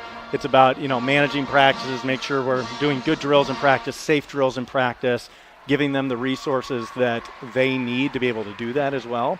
But also with the equipment, that's a key piece of safety. So this year we actually purchased 115 brand new Rydell helmets. All of those have been put into use this year.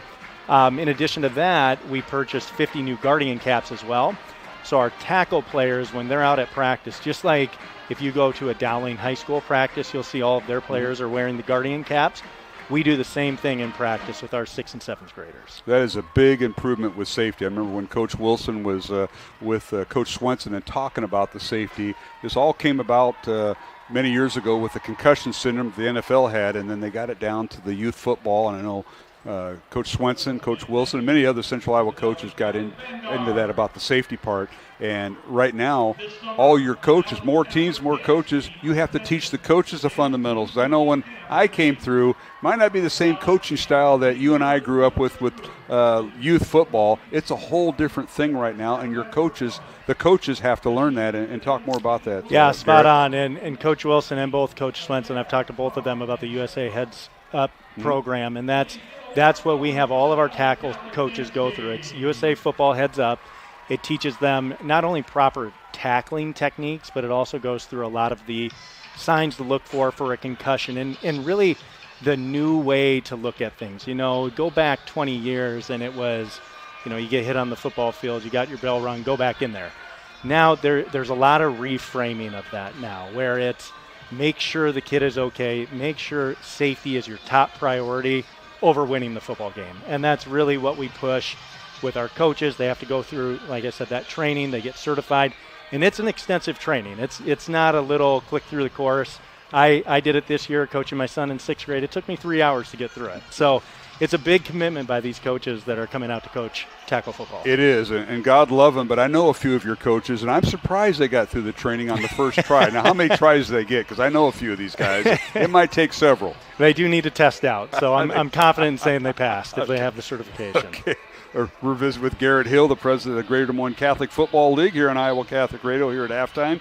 Mark Amadale along with Brian Morris and Dave Marcoulier. And let's talk about the experience, the Catholic Football League experience. You really want these players to have a great experience. And I know you and Andy Jepson, who is the former president, talked about this. And what is going on this year with that? Yeah. So one of the things I always talk about, we get a lot of kids from outside of our Catholic school system that want to come in and play with our league. It's because we give them a great experience.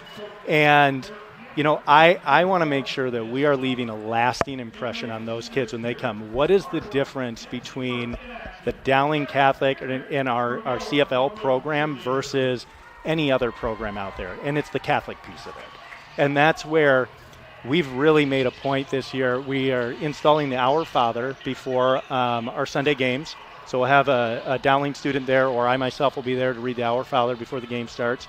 Also, a Dowling student, Dawson Hinker, has volunteered to come and sing the national anthem before the majority of our games on Sundays too, and she is a fantastic singer.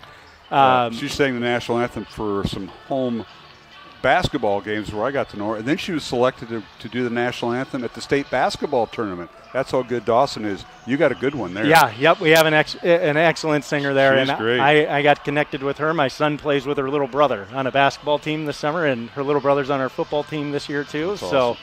No, great connection to make, but awesome that she's going to be out there helping us. Also really making a point to encourage our coaches in the younger leagues, that 1st through 5th grade. At the end of the games, I want them to get together, say a Hail Mary together, say the Mary Queen of Victory, really bring that Dowling Catholic experience to the kids to leave a lasting impression that's bigger than just football. Absolutely. And, of course, the playoff format, I know you reinstated Week 6 being the playoffs. Of course, the opening weekend is tomorrow, so that'll all start about, in the morning at the Dowling complex at the football field where the JV and the freshman teams play. Everything gets underway. Tomorrow's a grand opening day, correct? 8 a.m. tomorrow morning. Yep, we'll have all the kids out there. We'll be both in the stadium and then out on the west practice fields, but we'll have all of our flag kids and transitional kids playing tomorrow. And then at 1 o'clock on Sunday, that's when we'll kick off our tackle season as well. We'll have kids playing in the stadium that day. Again, you reinstated Week 6 as your playoff week for transitional flag. and that was based on feedback from your coaches. And also, you eliminated the 2-point conversion rule. I always thought you had that, but what's some of the background behind that? Yeah. So with the playoffs, I had received a request this past summer from a coach saying, he thinks that we do a great job with the competitiveness of our league, but thought that, with football being such a short season, it'd be great if we could increase the competitiveness a little bit at the end of the season. We used to do playoffs, and we stopped doing it, and we only did the playoffs in 4th and 5th grade. Okay. We stopped doing it during COVID because we had to have our schedule all mapped out for the whole season. Sure. After COVID went away, we never brought it back, and then somebody had reached out and said, hey, can we start doing this? And I'm like, yeah. All it takes is somebody collecting the scores. We have somebody that's willing to do that, and then we'll seed them out at the end of the season. So it just adds a little another element. The kids are used to playing in basketball tournaments. They're used to playing in baseball tournaments. So it just adds another element that they can look forward to at the end of the season. Again, we're visiting with Garrett Hill. He's the president of Dowling Greater Des Moines Catholic Football League here on Iowa Catholic Radio. Mark Hammond joining you tonight. And, something that started this year, great to see. We haven't talked much about it in our first half, but is the Dowling Catholic High School Kids Captain program, and giving children that face hardships a VIP game day experience. And you have one tonight, and I know that that family is here, and haven't seen them up here on Media Row, but that's okay. Dave Marcouli and I are kind of intimidating. Yeah, I might have to get them up here. But talk more about that, Garrett, the Kid Captain program. Yeah, so this was started by Ryan Vogt had first stood this up this summer, and he had reached out looking to see if we could help promote it, looking for a sponsor for it. And after reading through that and seeing what it was, I mean, it's for kids, it's for football. We're always looking for ways that we can give back to Dowling too. It just seemed like the perfect partnership for us to partner with Dowling on this. And tonight, when I got to meet the family down there, and Luca and his family and his dad were out there, just really, really fantastic. I'll let you read more about the family there, but you're talking about Luca Patty, who is from St. Augustine's Catholic School.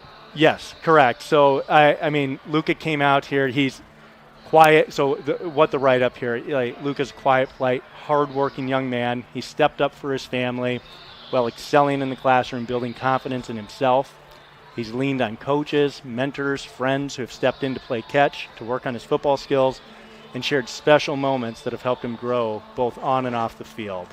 There was a curveball thrown at Luca just with some of the health challenges that his family is going through right now.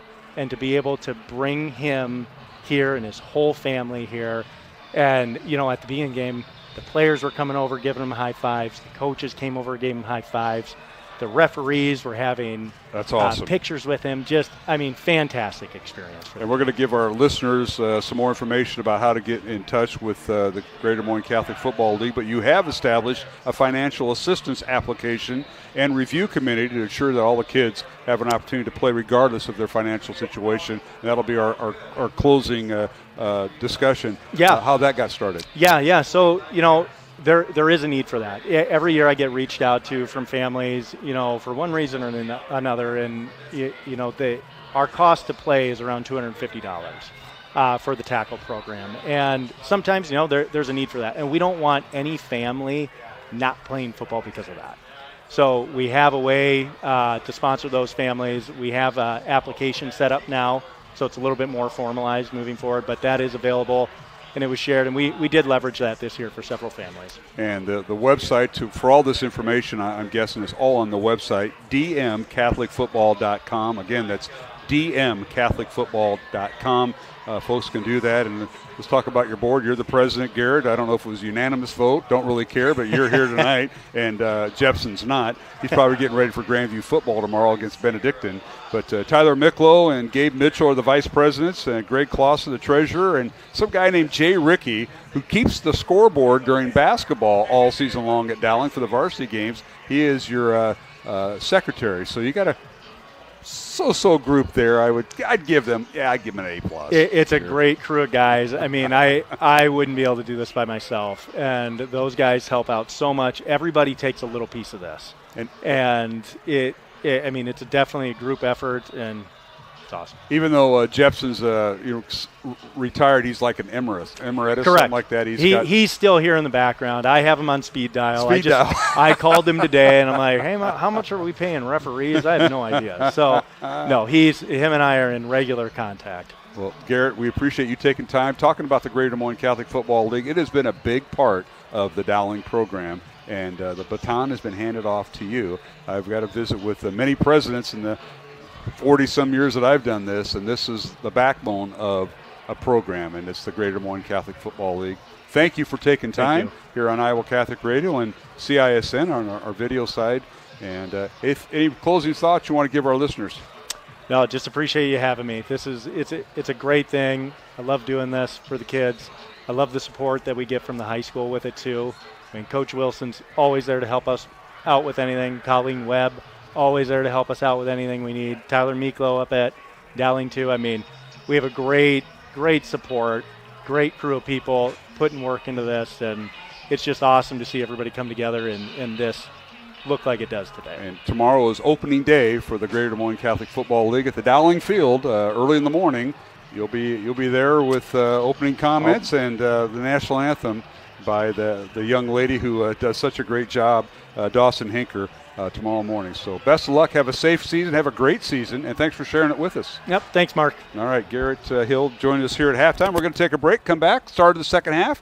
We'll take a 1-minute break and return on CISN and Iowa Catholic Radio. Dowling 14, Johnston 3 at the half. What if you could make a priceless difference in your community for as little as $5? With the Des Moines Catholic Worker House, you can. For nearly 50 years, the Des Moines Catholic Worker House has given the homeless and low-income community a place to feel welcomed. With your support, we could turn 3,000 free meals each month into 4,000. We could build a brand new warming and cooling center in our future facility. We could provide more hygiene products, more clothing, and more hope to those who need it most. Feed the hungry, clothe a neighbor, and spread your generosity throughout Des Moines by scanning the QR code on the screen right now. Donate online via PayPal or mail a check to make a priceless difference in your community today. Thank you so much for your support.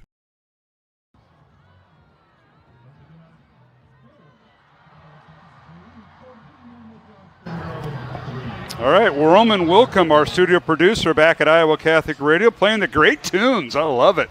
Alongside Brian Morris, who's down on the field. Dave Marcouli is my broadcast partner. Matt Maindring on assignment this week, going to a wedding during football season. On assignment.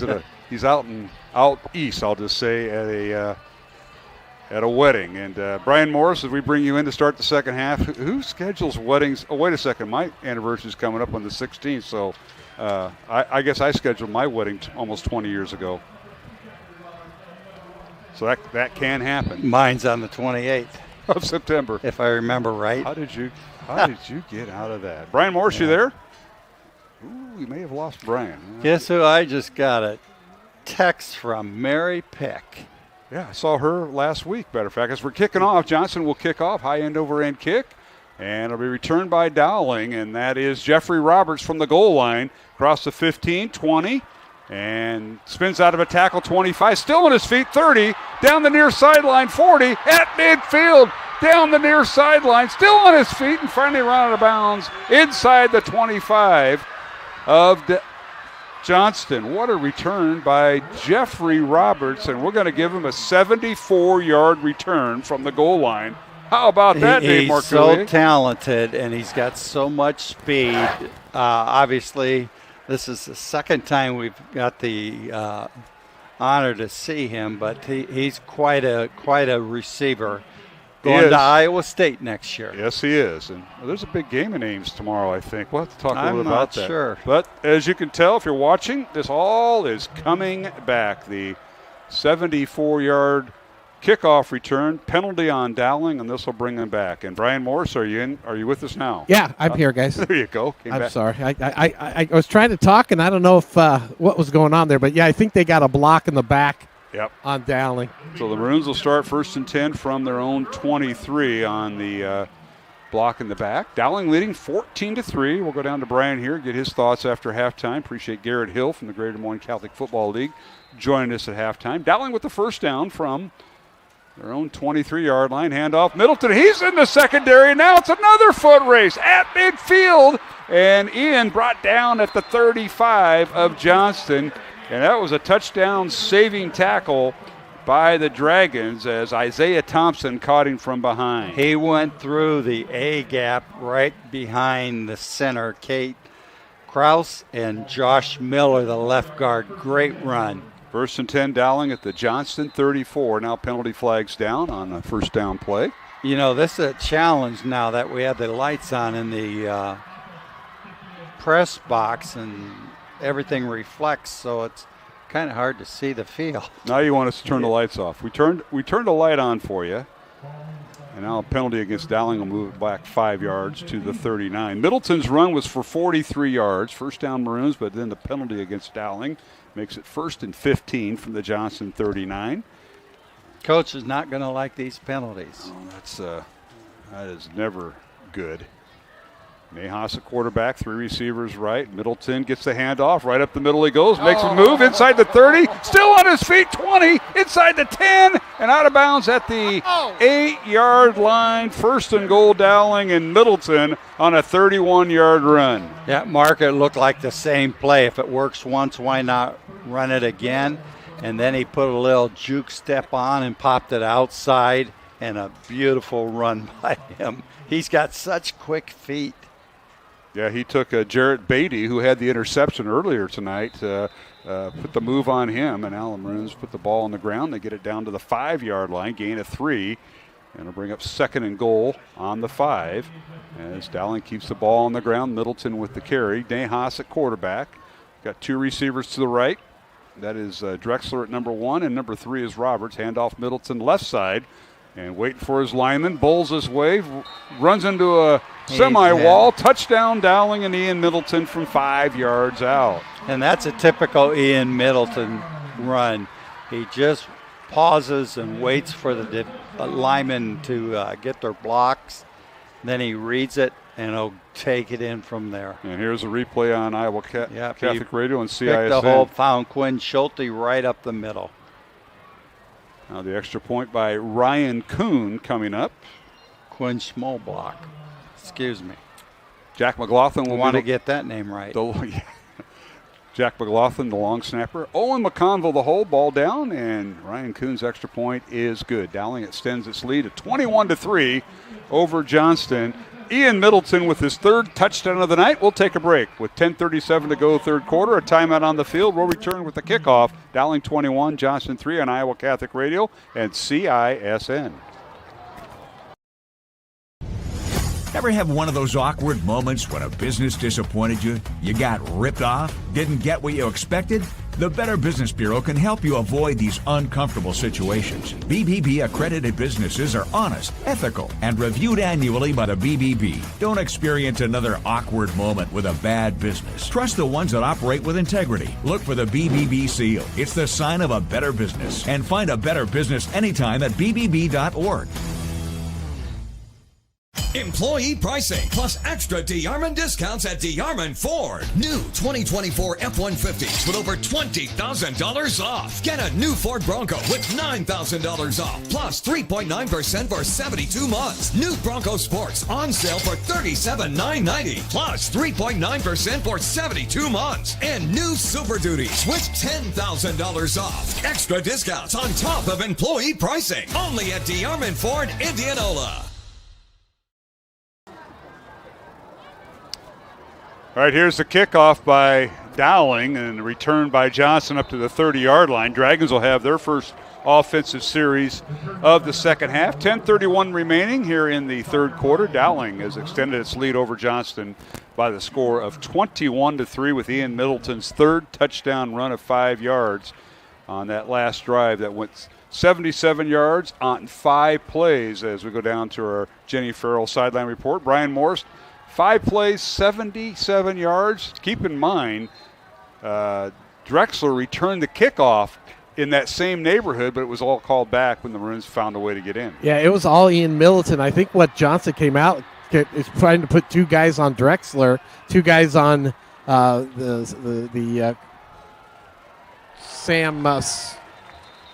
Drexler, and then they just opened up one of the linebacker spots. Well, it certainly did, and now Johnston gets their offense on the field. First down from the 30, and Dave, what happened on that last series? Well, they tried running it inside, and Ryan Bobo was right there along with 3 or 4 more of his buddies, and they lost a yard, Mark. They certainly did. They'll move it back. They'll bring up second down and 11 for Johnston. Line of scrimmage was the 31-yard line. It's moved back to the 30. And the quarterback now rolls to his right, fires over the middle. The pass is intercepted, picked off by the Maroons. And Dowling with the interception by Jordan Watson. That's his second of the night, and he returns it inside the 40. Inside or to the Johnston 36-yard line on the pick. Watson's second interception, and Dave will watch the replay on CISN here on Iowa Catholic Radio. Yeah, I don't know what happened in the locker room at halftime, but Dowling really came out inspired this second half in every phase of the game. It's just outstanding right now. Well, it's nice read on intercepting that pass. Jordan Watson stepped in front of it, and nice return. It certainly was. And Watson, a 5'9", 170-pound senior, played a little bit last year. And Dave, I would going to put in Brian's ear, maybe Mr. Watson would be somebody to speak to at the end of the ball game. I think probably Watson right now in Middleton with 3 touchdowns. That seems logical. There you go. Now you got to get through their agents, that being the Dowling coaching staff. So, right. Brian, I'll leave that to you and talk with Mr. Crandall and Mr. Pollock about that. That's that's going. I thought you were going to talk NIL with the Catholic Football League. Well, that's a couple years away, Brian. It may get there, Brian. We might even get the sideline reporter involved. Hey, there, too. I'll take it. Well, we kind of do. Dave's trying to retire. We keep bringing him back, and he can be the agent or director of operations. 2nd and 8, Dowling from the 33, and here is a little pass out to Drexler, and Sammy can't get outside. They do that little game where they throw outside the numbers, Dave, and let the receivers battle with the corner and safety, and that time Johnson had that well bottled up. Yeah, they've done that quite a bit tonight. You're right, Mark, and that's to make that play work, those other 2 people in front of him for Dowling have to get their blocks. Sometimes it works, sometimes it doesn't, and that is one of the hardest blocks to get in the game. So that brings up 3rd down and 9 for Dowling.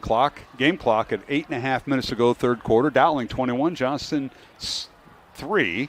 Back to throw is Nahas on 3rd and 9. Sets up in the pocket, now wants to run, and he's going to be stacked up and drop for a loss back to the 38-yard line. He'll lose 4, and that'll bring up 4th down. Well, Johnston basically was in single coverage there. They did double team Jeffrey Roberts, who was running a deep post. Thus, Nahas was unable to find an open receiver. Johnston secondary, credit them on that play. All right, the punting unit coming in for the Maroons. It'll be 4th and 12. And let's see who's in to punt for Smid. All right, he did the backup running back. Henry Smid gets it away. Nice He's a pooch kick. punter. High fair catch signal for. Now dropped. I think the one brother stepped in front of the other for Johnston. And what I mean by that, there's twin brothers back there in special teams for the Dragons.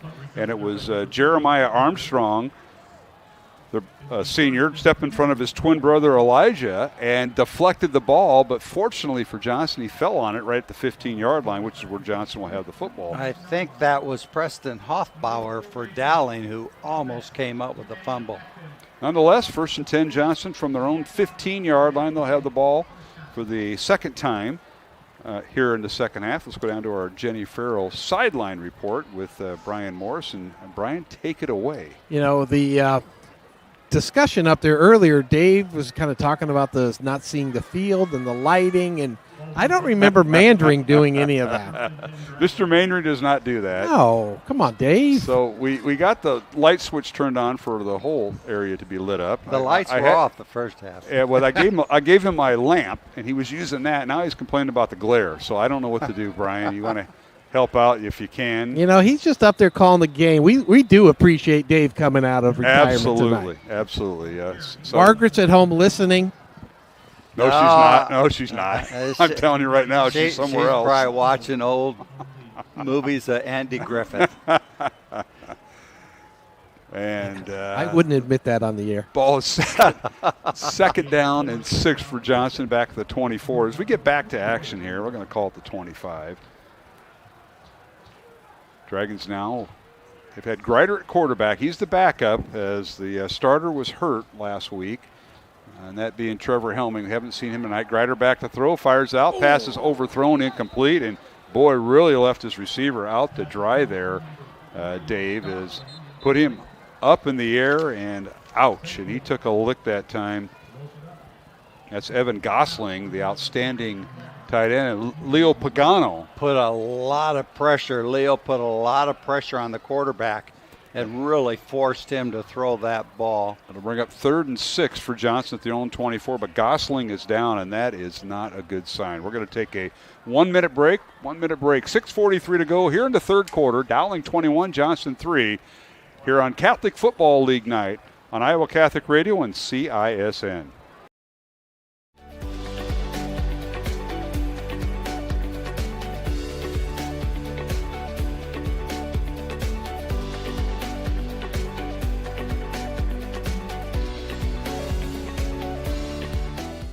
Free Godfather's Pizza begins with the download. Order through my new online ordering app and start earning free pizza and sides. It's easy. Download the Godfather's Pizza online ordering app today. Do it. Joe here with Westside Auto Pros. I know that sometimes your car can be inconsiderate and need work when you're short on cash. So here's what I'll do. When you get your car fixed at Westside Auto Pros, I'll loan you the money to pay for it. Whatever you want done, repairs, services, tires, you name it. Get your car back on the road and you won't even pay any interest for 90 days. My wife thinks I'm nuts. No interest, Joe? Are you nuts? Get your car fixed now and pay later only at Westside Auto Pros. You don't suppose she's right.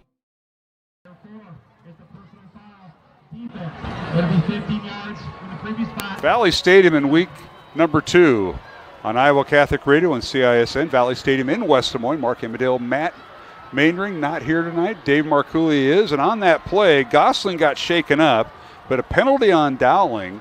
And Dave, I didn't hear the full explanation, but we're going to see the replay. But they're saying the receiver was a defenseless receiver and took the hit by the Dowling defensive back that time. And they're going to call a penalty on him. And Johnson's going to get an automatic first down. That was Joe L. Sanko that was whistled for the penalty. First down, Johnston. Wow. Yeah, I really didn't see anything there either. So luckily, fortunately, Gosling gets back up, and now on first down, the pass is incomplete. They try to hit the crossing route, and that has not been there tonight as it was last week. Clevenger was intended receiver. Greider tried to hit him. He had some time, but pass broken up, incomplete. 2nd and 10, Johnston from their own 40. So they get the first down via the 15-yard penalty. Well, the quarterback read that read play, and he wanted to pull it from Jones. Jones wouldn't give it up, and it was a tough pass to throw. All right, they send the running back in motion. Back to throw is Greider, and the pass is nearly intercepted by the Maroons as Jeremiah Robertson nearly came up to it with the ball. Robertson, the transfer from Ankeny Centennial, and he nearly came up with one. Watson's already has 2 interceptions for the Maroons tonight. Yeah, he did a nice job. The ball was a little bit overthrown, and Dowling almost came up with their 3rd interception, Mark. It would have been, yes. Yep. Jordan Watson has 2 already, and that would have been the 3rd. So obviously it's 3rd and 10, Johnston. Dragons will send out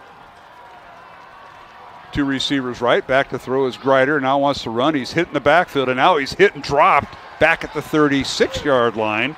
He'll lose 4, and it'll bring up 4th down. The Maroon defense has just had their ears pinned back, and they were all over that. That was Carlos Blunt who came in and made the tackle. And now that I mentioned that, we haven't called his name a whole lot tonight. We haven't, but I'll tell you what, in practice, you can't block him. No, He's the hardest guy to block. And he's doing a lot of jamming up the middle when the defensive line there's a bunch in there, and I'm sure Blount is one of the key men in there. Ricky Solis Downing will punt it away for Johnston, and it's a high short kick angling out of bounds, and oh boy, Downing's going to get good field position. Up around the 30-yard line is where the referee is going to mark it. Now he's going forward more. Oh, he sure is. I'm looking at the back judge. Up to the 50-yard line, so a 14-yard punt, no return. Dowling offense will take the field, and they'll have a first down, Dave, at midfield with 5:50 remaining here in the third quarter. Dowling 21, Johnston 3. Let's go down to our Jenny Farrell sideline reporter, and that is Brian Morrison. Brian, take it away. You know, guys, in that series, it was Trevel Hemming, the number 15, was back in at quarterback. He was their starter last week. He sat out the first half. There was some grumblings. He may have been injured, but he was that quarterback that drive. Okay, well, it's Dowling's football at their own 50-yard line, and Nahas at quarterback, and now a penalty. Or stoppage in play. Be on Dowling procedure. So Maroons will go back 5 yards. It'll be 1st and 15 back at the Maroon 45-yard line. And the penalties are piling up for Dowling, and you don't like seeing that. All right, bring up 1st and 15 Maroons. 5:49 to go, third quarter. Glad you could join us as we are simulcasting tonight with CISN.TV up on their YouTube channel, and also on Iowa Catholic Radio. And now here is a running play and going over the right side, and I'll tell you what, dropped his Ian Middleton, but he got a few of those penalty yards back, but not enough, and it'll bring up 2nd and long. Yeah, and he got hit down low, and his knees kind of bent back, and I was wondering if that was going to cause any type of injury, but he jumped right back up and ready to go again. And that's, yeah, he gets most of the penalty yards back. So it's 2nd and 10, Dowling from midfield. He's going right to left towards the north end zone. Here's the snap. Back to throw Nahas over the middle. He fires the receiver. It's caught, and it's a foot race to the end zone. You're not going to catch Jeffrey Roberts. Touchdown Dowling from 50 yards. And Dave, you talked about in the pregame the speed that the Maroons receivers had. It wasn't Drexler. It wasn't Jimmy Nahas. It was Jeffrey Roberts' touchdown. And that is so much fun to watch because he ran a inside slant deep post. And Joey Nahas faked to Middleton and threw a perfect strike, and then no one was going to catch Roberts. Right through the Iowa Wealth Management, a fee-only investment advisory red zone touchdown, iowawealth.com. Here's the extra point by Kuhn. It's up, and it is good. So Dowling extends its lead to 28-3. And Jeffrey Roberts, an 80-yard touchdown reception last week against Valley. He's got a 50-yarder tonight against Johnston. Back in 1 minute, Dowling 28, Johnston 3 on Iowa Catholic Radio and CISN. Employee pricing plus extra DeArmond discounts at DeArmond Ford. New 2024 F-150s with over $20,000 off. Get a new Ford Bronco with $9,000 off plus 3.9% for 72 months. New Bronco Sports on sale for $37,990 plus 3.9% for 72 months. And new Super Duties with $10,000 off. Extra discounts on top of employee pricing. Only at DeArmond Ford, Indianola. Hi, I'm Chris from Fireplace Superstore. Outdoor furniture season is here, and we've got you covered with the best selection in Central Iowa. We're featuring Poly Furniture by Berlin Gardens. Once you've seen the fit, finish, quality, and materials of Berlin Gardens Poly Furniture, it makes everything else look like it was built in somebody's backyard. We also have Iowa's best selection of aluminum, wicker, wrought iron, cushion, and sling. Fireplace Superstore, just west of Homemakers at 109th and Douglas.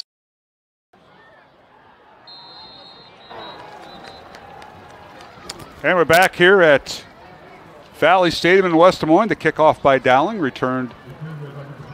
And it'll be first down Johnston at their own 15-yard line as the Maroons go 3 plays, 50 yards, capped off by a 50-yard touchdown reception from quarterback Joey Nahas to Jeffrey Roberts. The extra point was good, and the Maroons lead it 28-3 with 5:01 to go in the third quarter. And let's go down to our Jenny Farrell team sideline report with Brian Morris. Guys, the one thing being down here on the field that I really appreciate is Jeffrey Roberts is really fast after he catches the ball. I mean, he can kick it into another gear, and we haven't seen that here at Dowling in quite some time, and he was not going to be caught on that play. All right, Johnson on first down as the ball was pushed back to the 15-yard line after the penalty, and a nice completion that time. Finally tonight, first time I think these two guys hooked up. Clevenger with the reception, and he gets it across the 30 up to the 32-yard line. Yeah, he cut that right in front of Jeremiah Robertson for the completion. And Trevor Helming back in, and the ball nearly intercepted.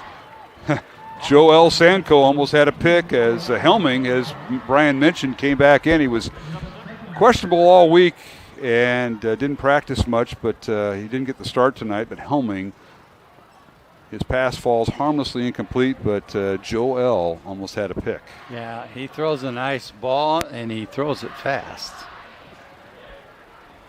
So to bring up 2nd and 10, Johnston from their own 32-yard line. Dowling leading 28-3. Last 4.5 minutes of the third quarter. Helming back to throw, looking right, throws right, and he pass is caught out of bounds, incomplete. They'll rule it. So it'll bring up 3rd and long as the intended receiver for Johnston was Tino Day, and he just led him a little too far. Jeremiah Robertson on the coverage on that play. Did a nice job staying with him. All right, it's 3rd and 10. Johnston on their own 32-yard line. Dowling defense has played lights out tonight. And they could have gave up a touchdown on that opening drive, but got a little stingy inside the red zone. I'm back to throw is Helming. Pumps once, now throws it up. Got one-on-one coverage. Penalty flag out and incomplete at the 30-yard line of Johnston. Let's see what this is all about. It was kind of a jump ball. It was one-on-one coverage for Dowling, and I think they're calling that on Jordan Watson pass interference, would be my guess. Just with Watson's body language, it might be, and we'll get the call from our white hat here. See if we can pick that up. No, they're going to call him for holding. Holding on Dowling during the pass. So the penalty goes against the Maroons, and move the ball up to the 42-yard line, 10-yard penalty, and I'll bring up first down for Johnston. 1st and 10, Johnston from their own 42-yard line. Appreciate Dave Marcoulier sitting in tonight as we simulcast. Joined us late, man Maindring, out of town for a wedding, and then John Chido, death in his family, his father Ned passing away, and our thoughts and prayers are with the Chidos tonight. And Ned was a coach here at Dowling with Jim Williams back when they got Jim from over from Audubon, Iowa back in the 60s, and Ned was part of that coaching staff. And a very sad day yesterday when we got the news. The Dragons now stood up, and they'll lose a yard back to the 41-yard line, so it'll bring up 2nd and 11.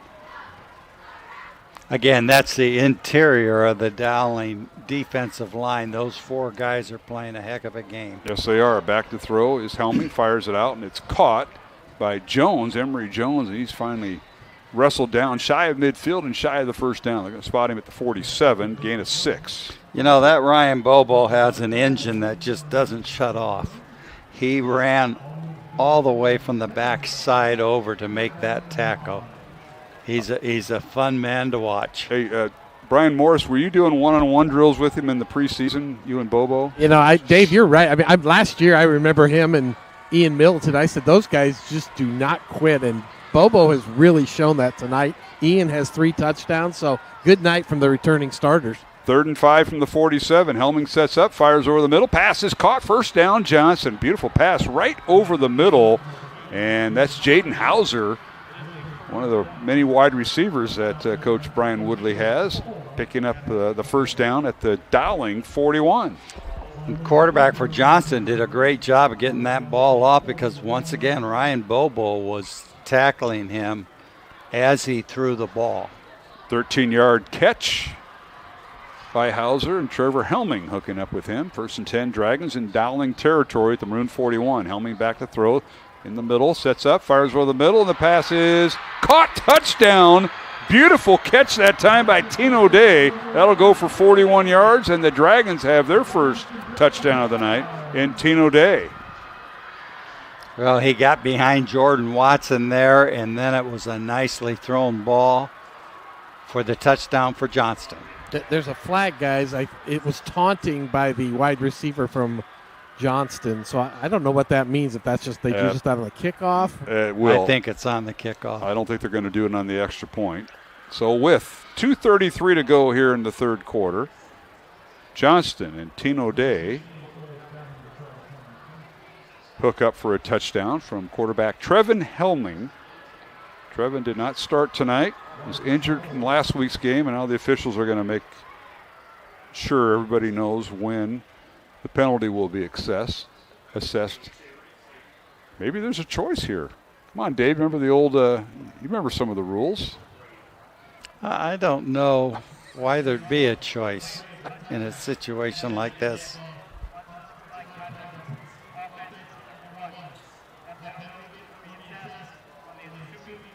Yeah, it's on the kickoff. On the kickoff. Yep, we just heard the official on the kickoff. So, Brian, you learned something there. The dead ball, touchdown counts since a dead ball.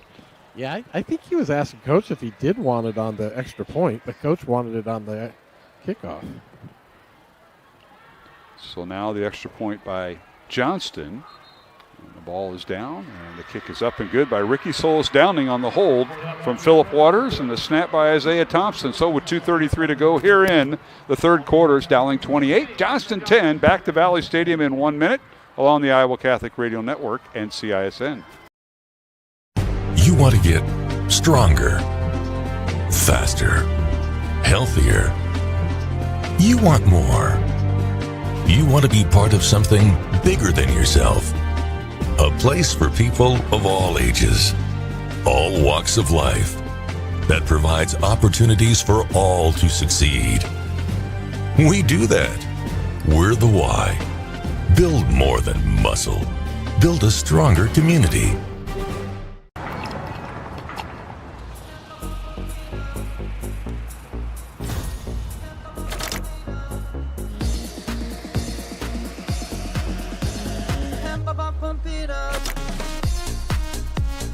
A fuel choice that even rivals can agree on? Now that's worth the hype. Cheaper, cleaner, and homegrown. Pump it up with unleaded 88.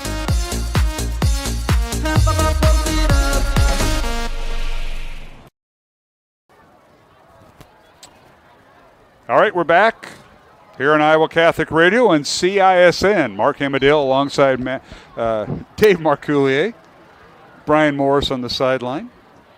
And we thank you for tuning in to tonight's game, week 2 of the Iowa High School football season on this Friday, September 10th, 2025. And we started out with the game time temperature of 63 degrees. West-northwest wind at 10 to 15 miles per hour. Humidity at 44%. Temperature in the night going into the lower 40s. Now on the kickoff, there's Jeffrey Roberts. He gets across the 40, and Dowling, the offense, will start 1st and 10 right around the 43-yard line, unless my partner sees a penalty flag. And I do not, but you said September 10th. It's September 5th. September 5th, I I'm know sorry. that. September 5th. It's my brother Mark's birthday. Oh, well, happy Happy birthday, Mark. Yeah, let's go down to. He's catching up to me. Let's go down to another guy who just celebrated a birthday, Brian Morris, on the Jenny Farrell sideline report. Brian. Wow, my brother Mark's birthday's today too, Dave. That's weird. Yeah. But it is cold down here, guys. September 5th. September 5th. It's just chilly down here. It's going to be in the 80s by Thursday. Thursday. Next week I'll be in shorts. I figured as much. First and 10, Dowling on their own 42-yard line. Nahas at quarterback, and they give to the backup tailback, and that is a young man who had the pooch kick, and that was Henry Smid on the carry. So Smid carries over the right side for a short gain. Yeah, it's the first time he's carried the ball tonight. First time Middleton did not carry, if I'm not mistaken. That was 23, guys. Oh, well, we'll go back to our depth chart here. Yeah, Thank you, Brian. Pennington. You're Grayson Pennington. He carried last week, too, Grayson did. So Pennington on the carry. Now the ball snapped, and Pennington again off tackle. Gets the handoff, and it's a short gain on the play. The same type of play, tried to go over the right tackle.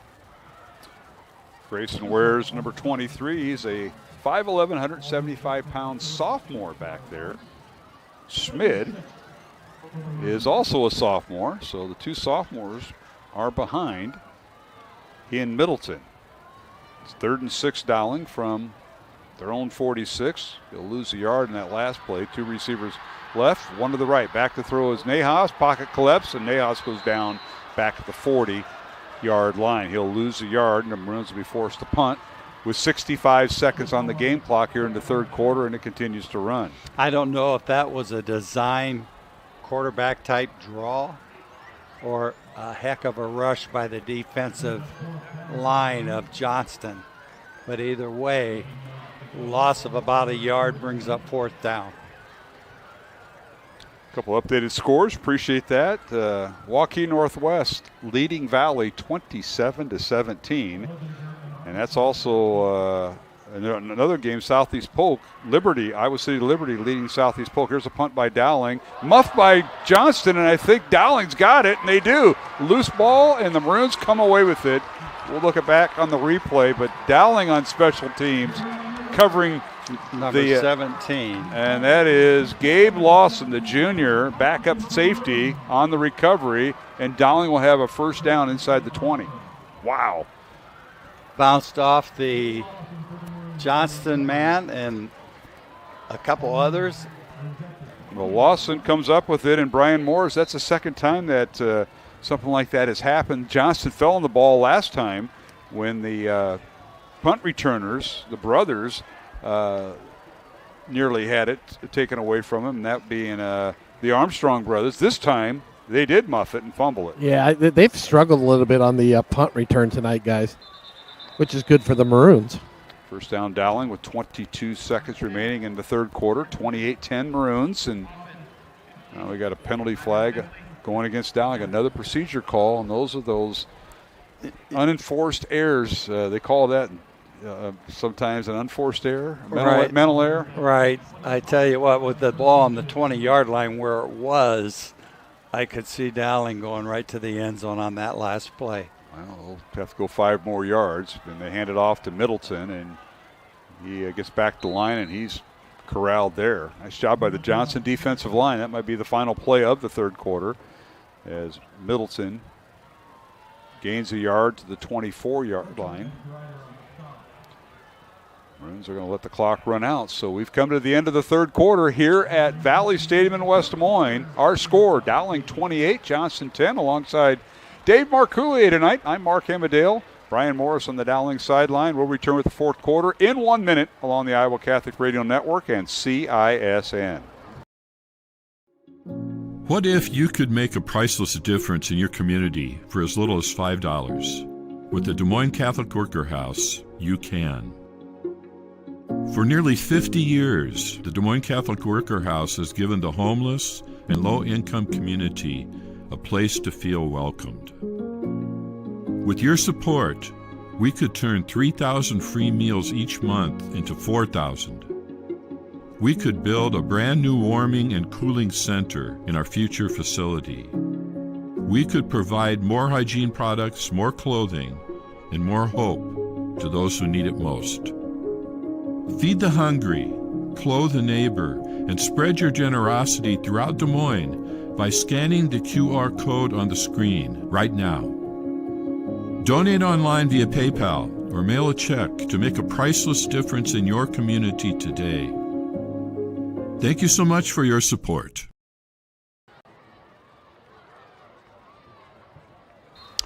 And welcome back to Valley Stadium in West Des Moines. First play of the fourth quarter. Nahas back to throw, fires it out, caught by Drexler. Sam with it, and he's run out of bounds inside the 20 to the 15-yard line of Johnston. So about a 9-yard gain that time for the Maroons. Joey Nahas did a nice job on that play. That was a fake play to Middleton going up the middle, and then he had a read of Jeffrey Roberts on a slant pass inside or throw the flare out to Drexler.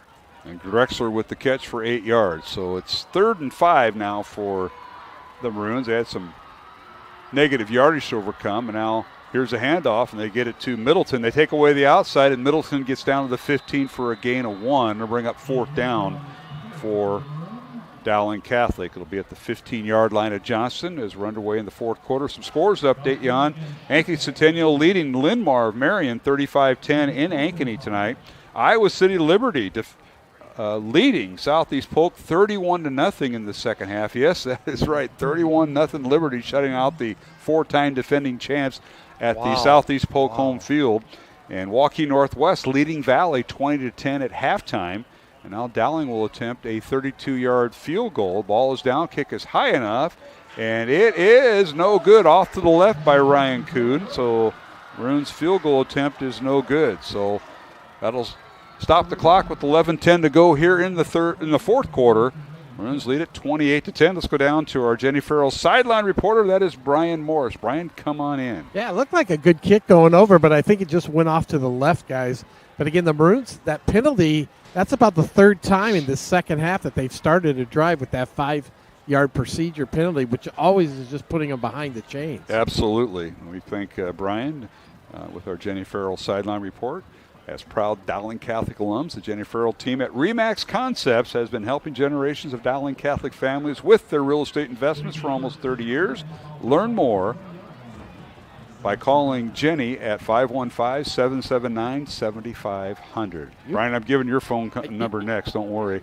Here is the handoff for Johnston, 1st and 10 from their own 20. Missed field goals in high school, the rule, you go right to the 20-yard line. Whether you're kicking a 50-yard field goal or the ball's inside the 10-yard line, it goes back to the 20-yard line. That's where Johnston starts, and they get the ball on 1st down. Dave, you saw that. No gain on that play. That's right. Leo Pagano and a couple other of his friends in there, 3 or 4 of them, to make that tackle, hold Johnston to no gain. And that was Emery Jones on the carry, so it'll bring up 2nd down and 10 for the Dragons. Helming back at quarterback, sets up in the pocket, now wants to run.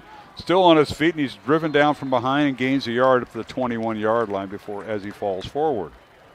And that was Brady Hagan making a nice job on the tackle. Brady's had a nice game today.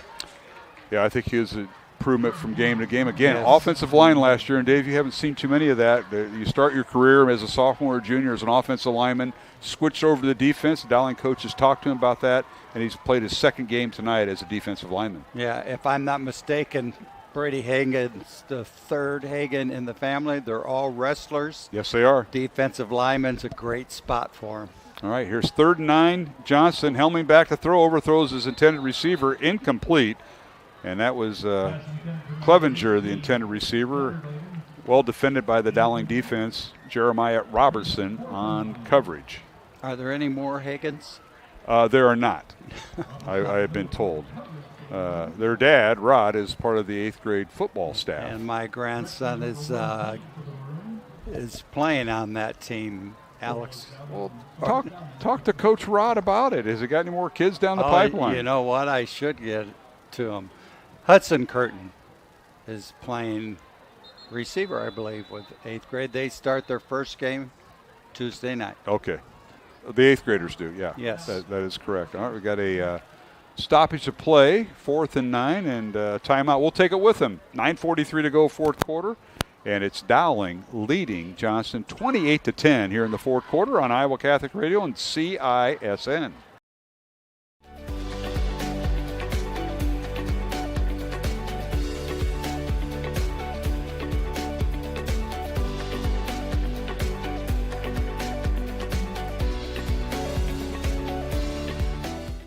free Godfather's Pizza.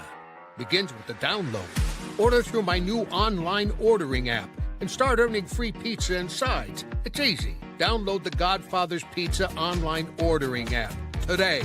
Do it. Joe here with Westside Auto Pros. I know that sometimes your car can be inconsiderate and need work when you're short on cash. So here's what I'll do. When you get your car fixed at Westside Auto Pros, I'll loan you the money to pay for it. Whatever you want done, repairs, services, tires, you name it. Get your car back on the road and you...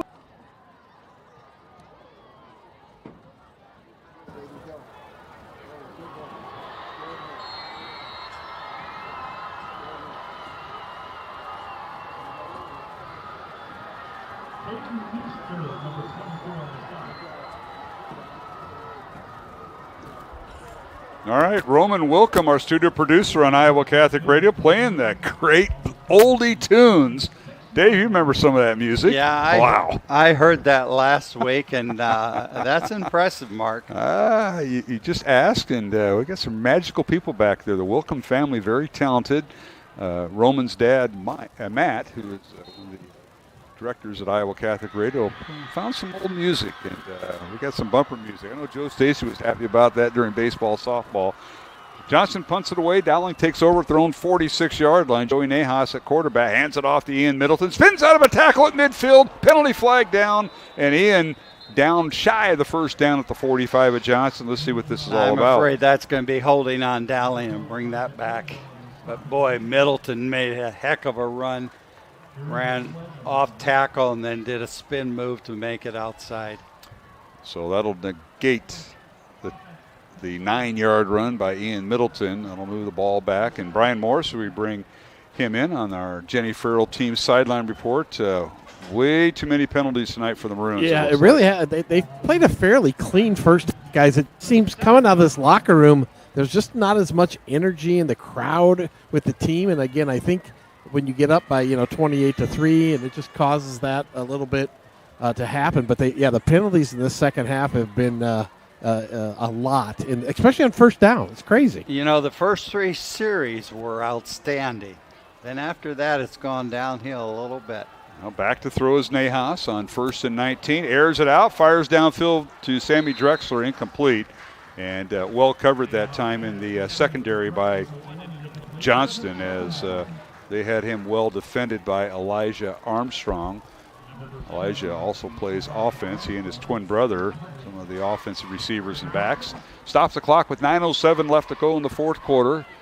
Dowling leading 28-10. 2nd and 19 Maroons from their own 37. And Dave, every team has an identity, and this team is trying to, as every team is. This is week 2. You're just trying to grow, but some teams don't take their foot off the gas, and some teams do. This is a team that kind of took their foot off the gas, in my opinion, after getting that big lead. Hand off to Middleton, and he blasts through there, got some of that penalty yardage back, brought down at the 43, a gain of 6. Yeah, no, I would agree with you on that, Mark, because those first 3 series, they came right out and scored, I believe, all 3 times. Yeah, they got out to a 14-3 lead at the end of the first quarter. Actually, 21-3 lead early in the second quarter, and then the foot got off the gas. Yeah. And maybe Johnston adjusted. There could be a two-way deal there, but Middleton carries for 6, and it's 3rd and 13 Maroons from their own 43. Nahas back to throw, looks left, throws left, fires it out. Pass is caught. First down, Dowling, slipping a tackle in the secondary. I believe it's his twin brother, Jimmy, and he's got the first down inside the 30. How about that? That's Jeffrey Robertson. Oh, it is? No, Jeffrey Roberts was on an inside pattern, and Drexler ran a stop, and they threw it to him. Who threw the block? As we look at the replay, and yeah, that was Nahas on the reception. One of them got a block downfield. Here's a handoff. Middleton up the middle, inside the 20, all the way down near the 15-yard line. After the line of scrimmage was a 26, so a nice run that time. 1st and 10, Dowling inside the 15, down to the 14, 12-yard run for Middleton. Hand off again, Middleton. He's got a hole inside the 10, still grinding it out, and finally brought down. And we got a penalty flag down, I believe, on the near side. Boy, he had a really nice hole there on the left side. Oh, Carter Barrett really Took care of his man. All right, this procedure call against Dowling. That'll back him up 5 yards, so line Do of you scrimmage. have total number of penalties, Mark? I can't keep track in my head anymore. Oh, okay. A lot. Yeah, Brian is. Brian can probably get. It's a lot. 5-yard penalty moves the ball back to the Johnston 19. It was one of the lineman guys wasn't lining up on the line because the ref was telling the coach staff, your lineman's not lining up on the ball. That's why they had extra men in the backfield. I see. So Dowling with the ball, and they keep it on the ground and get it inside the 19. Gain of 1 to the 18. So it'll bring up second down. Maroons can get a first down inside the 4. Game clock continues to run. 7:15 left to go in the fourth quarter. Dowling leading 28-10 on Iowa Catholic Radio as we simulcast with CISN. Nahas back to throw. Penalty flag down. Caught by Drexler. Sammy is stop and go, and he's going to go in for the touchdown for now. And that will be from 18 yards out, but now, we'll see what the that penalty. happened so quick, you don't know which player it was on, whether it was a push-off or holding. And Brian, I think it goes back to not enough men on the line of scrimmage. Same thing, guys. Yep. Same thing. Same thing. That'll negate the touchdown by Drexler. And Brian, was that on the receiver? Could you tell? No, it was on the lineman again, guys. It's the same lineman. I don't know if that lineman will be in there much longer. Hey, Brian, we haven't said the trap tonight because we haven't seen it, right? No, we have not seen the trap. You know, you'd Dave's be favorite surprised play. how many times teams run that trap. It's a Maybe form. once. I was told it was a form of the trap with this new blocking scheme. Oh, that's Oh, you baloney. just want your trap back, Dave. I know. Back to throws Nahas, second and 19. Joey in the pocket. Now he's going to run inside the 15-10, takes a shot from behind and falls forward to the 7-yard line. Joey put his shoulder down and gave that secondary man a shot. Nice run, but Mark, another penalty on Dowling. Oh, that negates a 16-yard run by Nahas. And I hope it's not. I believe it was a holding. Yeah, it was holding on the on the lineman. Well, 6:52 to go here in the fourth quarter, and now they're assessing the penalty against Dowling, and it is a hold from the spot. It's a spot foul. Not the lineman that's lining up back. No, it was a different one that time. You know, I've got to leave to go to Ames tomorrow. Ref's like, we got to get this game going on. Good Lord. Yeah, it's a long fourth quarter. It has been. Back to throw Nahas from the Johnston 33. Joey with it. Now scrambles out of the pocket. Gets a block. Fires downfield. Overthrew everybody. Incomplete. Drexler was the intended receiver inside the 10, but he was double teamed. That'll stop the clock with 6:37 to go here in the fourth. Bringing up second down. Brian, you're worried about getting up tomorrow morning. I'm worried about getting to bed tonight past my bedtime. Well, it's 9 o'clock Central Time, but, you know, it's 10 o'clock on the East Coast, Dave, just so you know. 9:30, 10, it's pushing it. We appreciate you being here tonight as we got a personal foul. Roughing the passer against Johnston. So the Maroons will advance the ball 15 yards. Line of scrimmage was the 33. That should move it down inside the 15 or so, 17-yard line. So personal foul on the Dragons. It'll be a first down Dowling. The Maroons will go back with two receivers right. I'll put the tight end Smallback in. They run it to Middleton, left side. Tries to spin out of a tackle, and they corralled him right at the line of scrimmage. Or check that. Behind the line of scrimmage, back to the 20-yard line, and Middleton will lose 3. Yeah, he tried to go left that time and follow his blocks, but the blocks didn't quite open up, so he tried to come back to the right side, and nothing was there either. So a loss of 3 yards. Second and 13. A little swing pass to Drexler to the right side. Caught by Sam and tried to get a block from Roberts, and Jeffrey, kind of the lead blocker out there outside the numbers. And he gets down to about the 12-yard line, gain of 5. Yeah, Jeffrey Roberts did a pretty nice job on his block, but the problem was there was a third Johnston guy coming from the inside. Quick flare pass to Drexler, overthrown, incomplete. That'll stop the clock with 5:44 to go, but unfortunately for Dowling, it brings up 4th down, and Ryan Kuhn in the kicking unit will come in for a field goal. What a drive. This started back at the 46-yard line about 5 minutes ago. So Maroons have got a time-consuming drive, see if they can get some points on the board. As Kuhn will come in. Ryan will try a 29-yard field goal from the right hash. Ball is down. Good kick. It's up, and he missed the first one. Makes the second one. Kuhn from 29 yards out. Hold by Owen McConville, and the long snapper is Jack McLaughlin. So it's Dowling now increasing its lead of 31-10 over Johnston with 5:39 to go here in the fourth quarter. Back in 1 minute along the Iowa Catholic Radio Network and CISN. Ever have one of those awkward moments when a business disappointed you? You got ripped off? Didn't get what you expected? The Better Business Bureau can help you avoid these uncomfortable situations. BBB accredited businesses are honest, ethical, and reviewed annually by the BBB. Don't experience another awkward moment with a bad business. Trust the ones that operate with integrity. Look for the BBB seal. It's the sign of a better business. And find a better business anytime at bbb.org. Employee pricing plus extra DeArmond discounts at DeArmond Ford. New 2024 F-150s with over $20,000 off. Get a new Ford Bronco with $9,000 off plus 3.9% for 72 months. New Bronco Sports on sale for $37,990 plus 3.9% for 72 months. And new Super Duties with $10,000 off. Extra discounts on top of employee pricing. Only at DeArmond Ford, Indianola.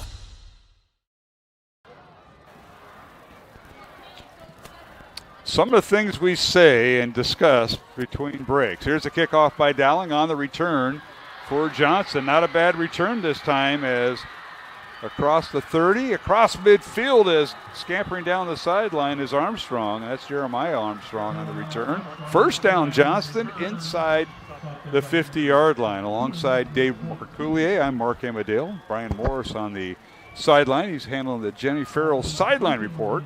And if you want more information about Remax Concepts with the Jenny Farrell team, contact Brian Morris, 515-210-1508. But Brian, you got a report. You're setting up for your post-game show, and I know you got a couple guys in mind. I do. Well, we got 5 minutes to go. Weirder things could happen, but we got a couple we're going to try to grab. You got to go through their handlers. Yes, yes. Okay, I just want to be sure. Helming back to throw for Johnston, and he's going to be sacked.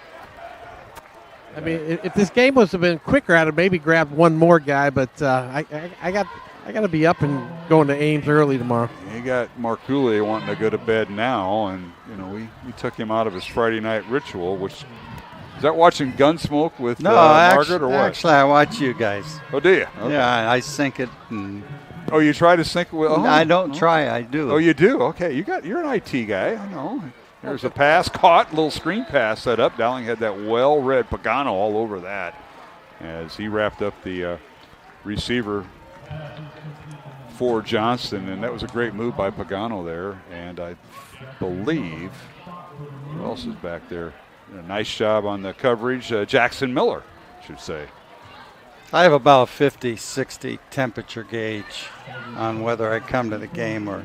Is that what it is? Watch it. It's got to be decent conditions. Yeah, I'm not a cold weather guy. Well, except in Lambeau.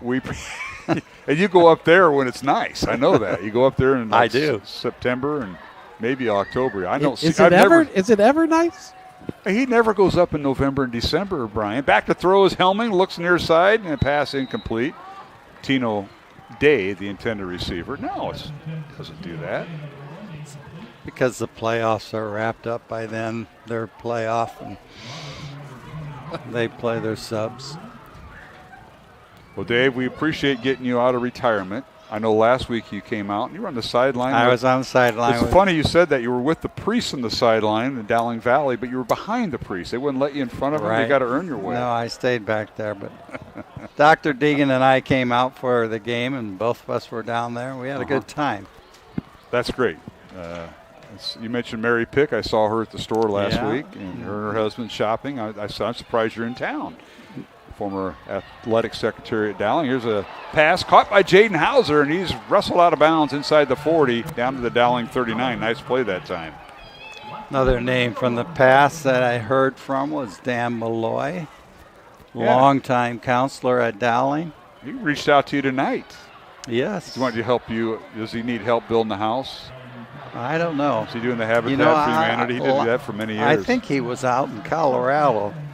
The only pictures I see of him are his doggone dog that he has. Oh, always in the water. Mountains in the background. Yep. Love it. Good for him. Well, shout out to Dan Malloy, former teacher at Dowling and coach.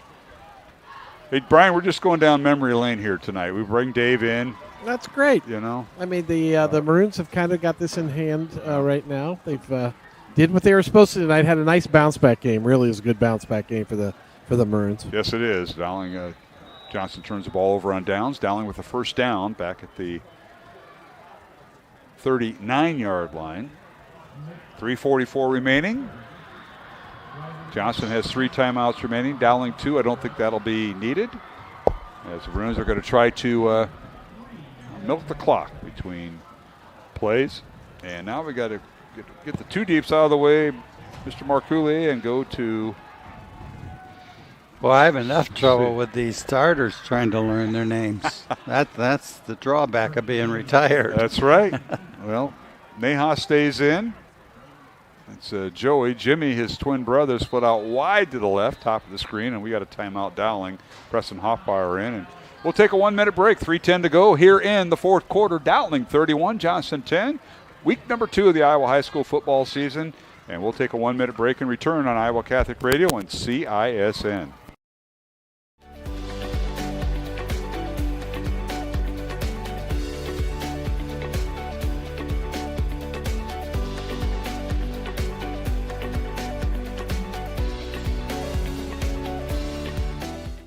Free Godfather's Pizza begins with the download. Order through my new online ordering app and start earning free pizza and sides. It's easy. Download the Godfather's Pizza online ordering app today. Do it.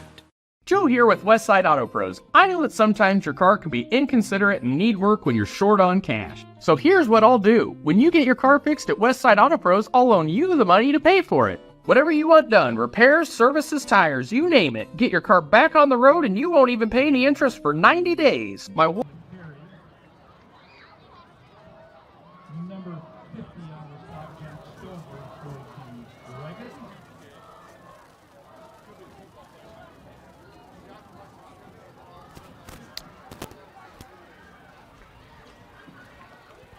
Welcome back to Valley Stadium in West Des Moines on Iowa Catholic Radio and CISN as we simulcast our broadcast. Next week, Dowling Catholic on the road at Dallas Center Grimes for the first time ever for a varsity high school football game. Dallas Center Grimes and Norwalk move up to Class 5A, and DCG is on Dowling's schedule. We'll be out at Dallas Center next Friday night for the coverage.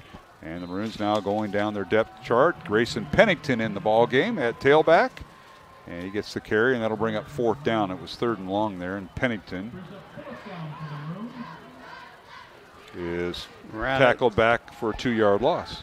Ran it to the left side of the line and ran into a brick wall and kind of bounced back. For Johnston, they go back on the road next week. Johnston Dragons at Ames in a Class 5A matchup. Dowling will take on, I said, Dallas Center Grimes. I believe that is a district game, so that will count towards the standings. Dowling forced a punt, as I believe Jackson Miller is in. We'll see. Gets it away. And it's returned by the Dragons, that being Henry Clevenger, and he's hit and dropped across the 36-yard line as the punt by Dowling Catholic was by Jackson Smith, number 43. So the Dragons will take over 1st and 10. Brian Morris on the Dowling sideline. Dave's getting antsy. He wants you to start your interviews now. Is that possible, Brian? I was just talking to my handler down here to get the interviews ready. What, Crandall or Pollock? It's got to be one of those. Crandall, Yeah. Todd Crandall. That's He's a good big man. Iowa fan. Yes, he is. So we got an Iowa. We really haven't talked about the Iowa State game, but we'll do it after this play. We will do it tonight.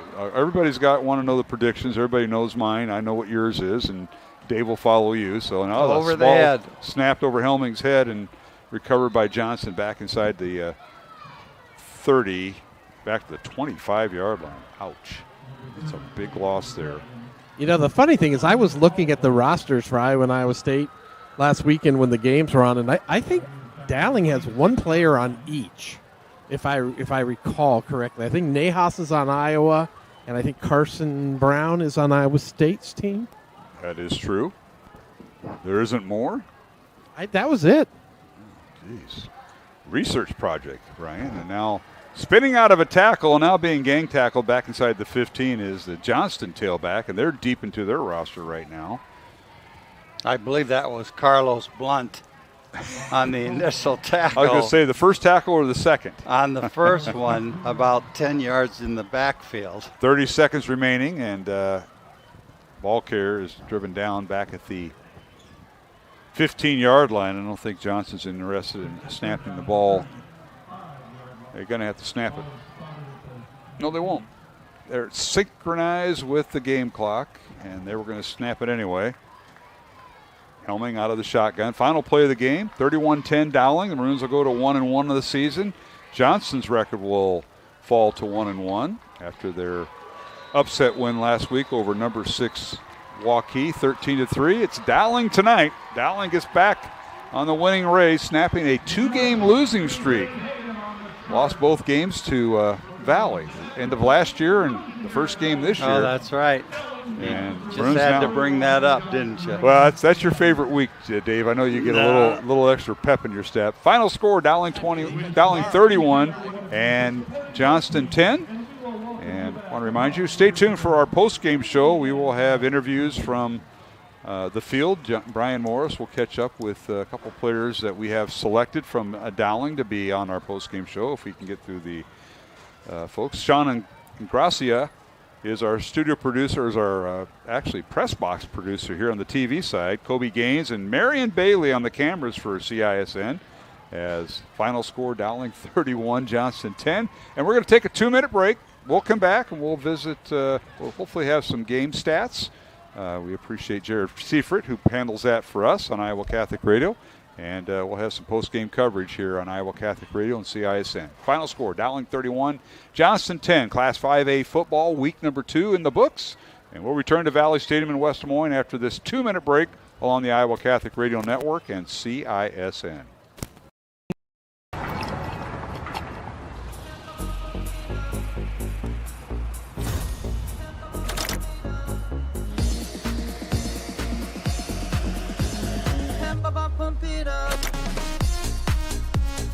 A fuel choice that even rivals can agree on? Now that's worth the hype. Cheaper, cleaner, and homegrown. Pump it up with unleaded 88.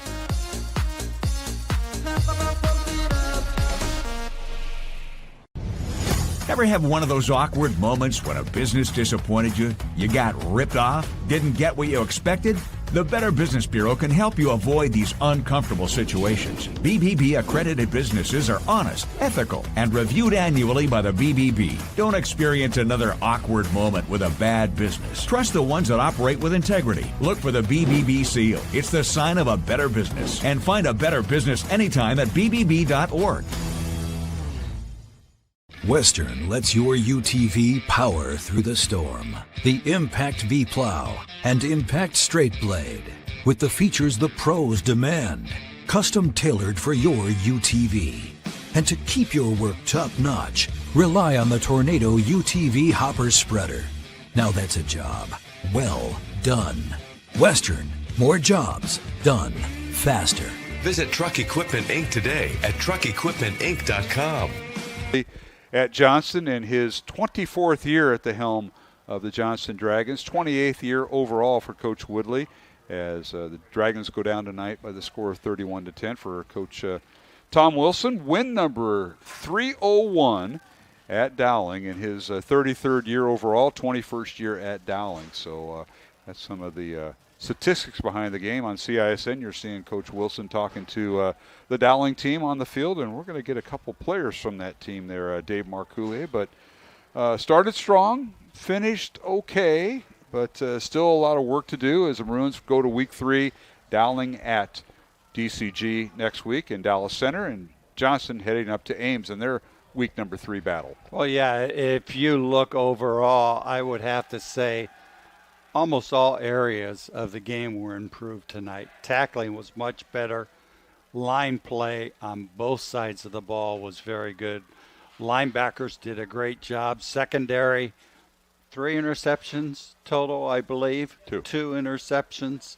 Ian Middleton had he ran the ball, I'm not sure how many times, but he's going to be one tired young man tomorrow. Let's go through the statistics before Brian gets ready with the interview. Brian and Kobe Gaines, the photographer for CISN down there, so you can watch, see what Brian really did today. Did he comb his hair? Did he dress up? He's got the Jenny Farrell stuff on, and he's gonna.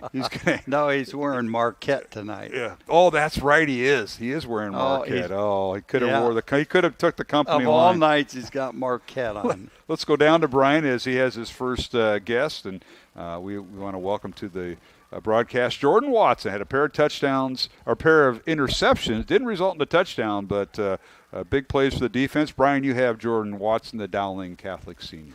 Yeah, Jordan, I don't know what you were more excited about, the 2 interceptions or that tackle at the end of the game there. Playing an all good around team game. Talk about this week's practice, because I know, again, coming off that week loss last week, I'm sure the team was really focused in on getting back to fundamentals. We came here with something to prove. Next week, you got Dallas Center Grimes. You put this one in the back burner. What are you looking forward to, just kind of coming back, improving? Stacking days on days. That's it. All right. That's Jordan Watson, everybody. Thank you, Jordan. Thank you. All right, good game. Brian Morris with Jordan Watson, Dowling defensive back, had a pair of interceptions tonight for the Maroons. As I was going to read some of the numbers, Brian, before your next guest gets there. Is that going to be all right? Yeah, I think so. All right, so bear with me here. First downs, we'll go with the team stuff here. Our thanks to Jared Seifert, who handles all the statistics for us. Usually Mr. Mainring is doing this, but I'm going to go through it tonight. Dowling 24 first downs, Johnston 16. Maroons rushed the ball for 229 yards on the ground on 35 carries. Johnston 23 rushes, negative 17 yards. Maroons were 20 for 31 passing with 1 interception. Johnston 11 out of 23 passing for 2 interceptions. Maroons passed for 214 yards, and Johnston passed for 120 yards tonight. So Dowling with 443 yards of total offense, Dave, compared to 103 for Johnston. Maroons had 1 turnover. Johnston had 2. Maroons were 6 out of 13 in third downs tonight, and Johnston was 5 out of 15 in third downs tonight. The Maroons with 2 sacks on the contest. And let's go back down to the field with Brian Morris, and he has Ian Middleton, the Dowling starting running back. Yeah, Ian, 3 touchdowns tonight. Talk to me maybe more about the week of preparation you all had coming off of that last week's loss to Valley. I mean, I think it was a wake-up call. I mean, the coaches knew it was a wake-up call. The coaches knew it was a wake-up call, and we practiced way harder than we did in the past. And the O-line stepped up, everybody stepped up, and I could say we prepared better this week than any week for sure. And talk about your 3 touchdowns. I know one you bounced to the outside, one I think you took to the other outside. Then you ran over about 4 guys taking it in. Talk to me about your game this week. I mean, I thought I played great, but, I mean, I wouldn't have been able to do it without Carter Barrett and Brady and Cade and all those guys. So, I mean, those guys have worked their butts off. I mean, last week they took it personal, how many rushing yards and all that stuff we had, and they played their butts off for me, and it made me look good. So those guys will get done until the morning. Marker, Dave? Well, Ian, what a night you had, and I have your final numbers from Mr. Seifert. Ian Middleton, 25 carries, 197 yards, and 3 touchdowns. Congratulations, young man. You paid homage to your offensive line, Barrett, Miller, Krause, Mitchell, Thomas, but You did a lot of that on your own. My question is, you're moved over to offense this year. Do you still like to tackle once in a while on defense? Once in a while, just to knock the rust off. But Perry puts me in whenever he feels like it. All right, Dave. All right. Well, I'll tell you what. You've shown a lot of leadership this year. I hear about you during the preseason practices this summer, and then it's been a tough week. I know the coaches got you guys all lined in, kind of honed in on Saturday when you came in after the loss to Valley. I mean, yeah, definitely. I mean, they were on us. They were on us bad. I mean, and we took it personal, and we found the spark, and I think we came together today. And the biggest thing was for us last week we stayed together. I mean, games like that, close games like that, and we fall to rivals like that. You know, it's easy to fall apart, but I think we stayed together, and that showed today for sure. Well, Ian, you're one of the captains. Congratulations on the win. Iowa or Iowa State tomorrow? I got to go Iowa State. There we are. Ian, it's been a great interview with you. I'm a Hawk fan, so we got to cut this off. Best of luck, Ian. Next week, taking on Dallas Center Grimes for the first time. Yeah, I mean, they're a great ball club, and I think that coaches will get us ready and prepared to go into that game, and we should play a great one next week because they're going to play us tough, and got to have another good week of practice and preparation. Thank you, Ian. Appreciate it, and congratulations. Thank you. Ian Middleton, what a night he had. 3 touchdowns and almost 200 yards of rushing. I know we're going to catch up with Tom Wilson, and we will be done with the CISN. This will be our final interview before we say so long to CISN. Let's go down to Brian Morris. Dowling the winner tonight, 31-10 over Johnston, and Brian Morris has head coach Tom Wilson of Dowling Catholic. Coach, good win tonight, good bounce back. A lot of good things you had to see from the team, both offensive, special teams as well. Yeah, I just thought our preparation was better throughout the course of the week, and it was important to us. We knew Johnston was a good football team, and thought we did an awful lot of good things. I would like to finish the game a little bit better than that. Penalties and things just kind of got ugly. But, you know, to get a win by 3 touchdowns against a team like that, we're certainly proud of the kids. There must have been a lot of learning that went on just from the film session last week, because that's the important thing for the kids to learn and see what happened during those games where they can improve. Right, and sometimes kids don't know what they're capable of, and they don't know how hard you have to play in our schedule to be successful. And, you know, we found out last week I didn't think we were very tough, and I didn't think we played the game hard enough, but I thought, you know, you saw more of it tonight. I think our rush defense tonight was fantastic. Really defensively overall, I thought we were very good. So great job out of them. I thought we took steps forward at the line of scrimmage on offense as well. And so we just have to keep growing. And you're not going to be a finished product in week 1 or 2. We just have to go back to work, and it's about our preparation, and we'll go from there.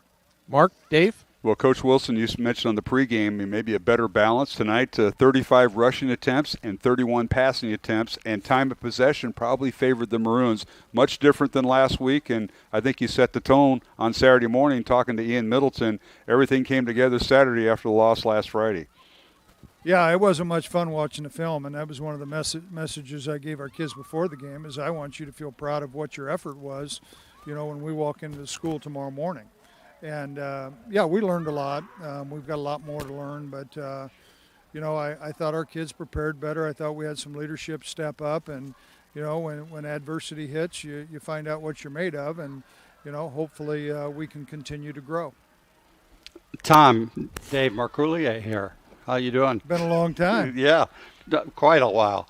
You know, when you look back to last week at this time, and I hate to keep bringing up at last week, and all these questions seem to go to that, but what do you see as your biggest challenge that you were faced with your players for this week that must be done? Some of it's confidence, because you watch that film and you're not going to walk away thinking you're a very good football team. And I think the big thing was just the overall effort and toughness that it takes to be a Dowling Catholic football player. And, you know, we've got some new faces, and you know, a couple of those guys on the offensive line, they may have played some last year, but they're only 15 or 16 years old. And, you know, we have to continue to grow. And I think that was really the biggest thing is let's get back to being a physical football team and that has some toughness and is more blue collar. And I think we saw some evidence of that tonight. Well, Coach, congratulations on the win tonight. First time ever. Next week, traveling to Dallas Center Grimes, taking on a Dallas Center Grimes team that's been in 3A and 4A, but moved up to 5A, and that'll be a new experience and a new scheme. Yeah. We'll haven't watched them on film. I couldn't tell you very much about them, but we'll certainly find out that come tomorrow morning. All right, Tom. Thank you for joining us here on the postgame show. All right, thank you. That's Tom Wilson, the Dowling athletic director and head football coach, joining us here following Dowling's 31-10 win over Johnston. Maroons with a total yardage of 443 yards. Johnston with 103 yards tonight of total offense. And that'll wrap up our coverage on the CISN side. So Roman Wilkham, don't cut us off. We're going to say goodbye to our CISN.TV audience on YouTube. For Dave Marcouley and Brian Morris, I'm Mark Amadale, and for all the staff here at Central Iowa Sports Network, Sean Ingracia, our studio producer, Kobe Gaines and Marion Bailey on the cameras, thanks to them. And they'll be joining you next week with CISN Game of the Week. And thank you. And now on Iowa Catholic.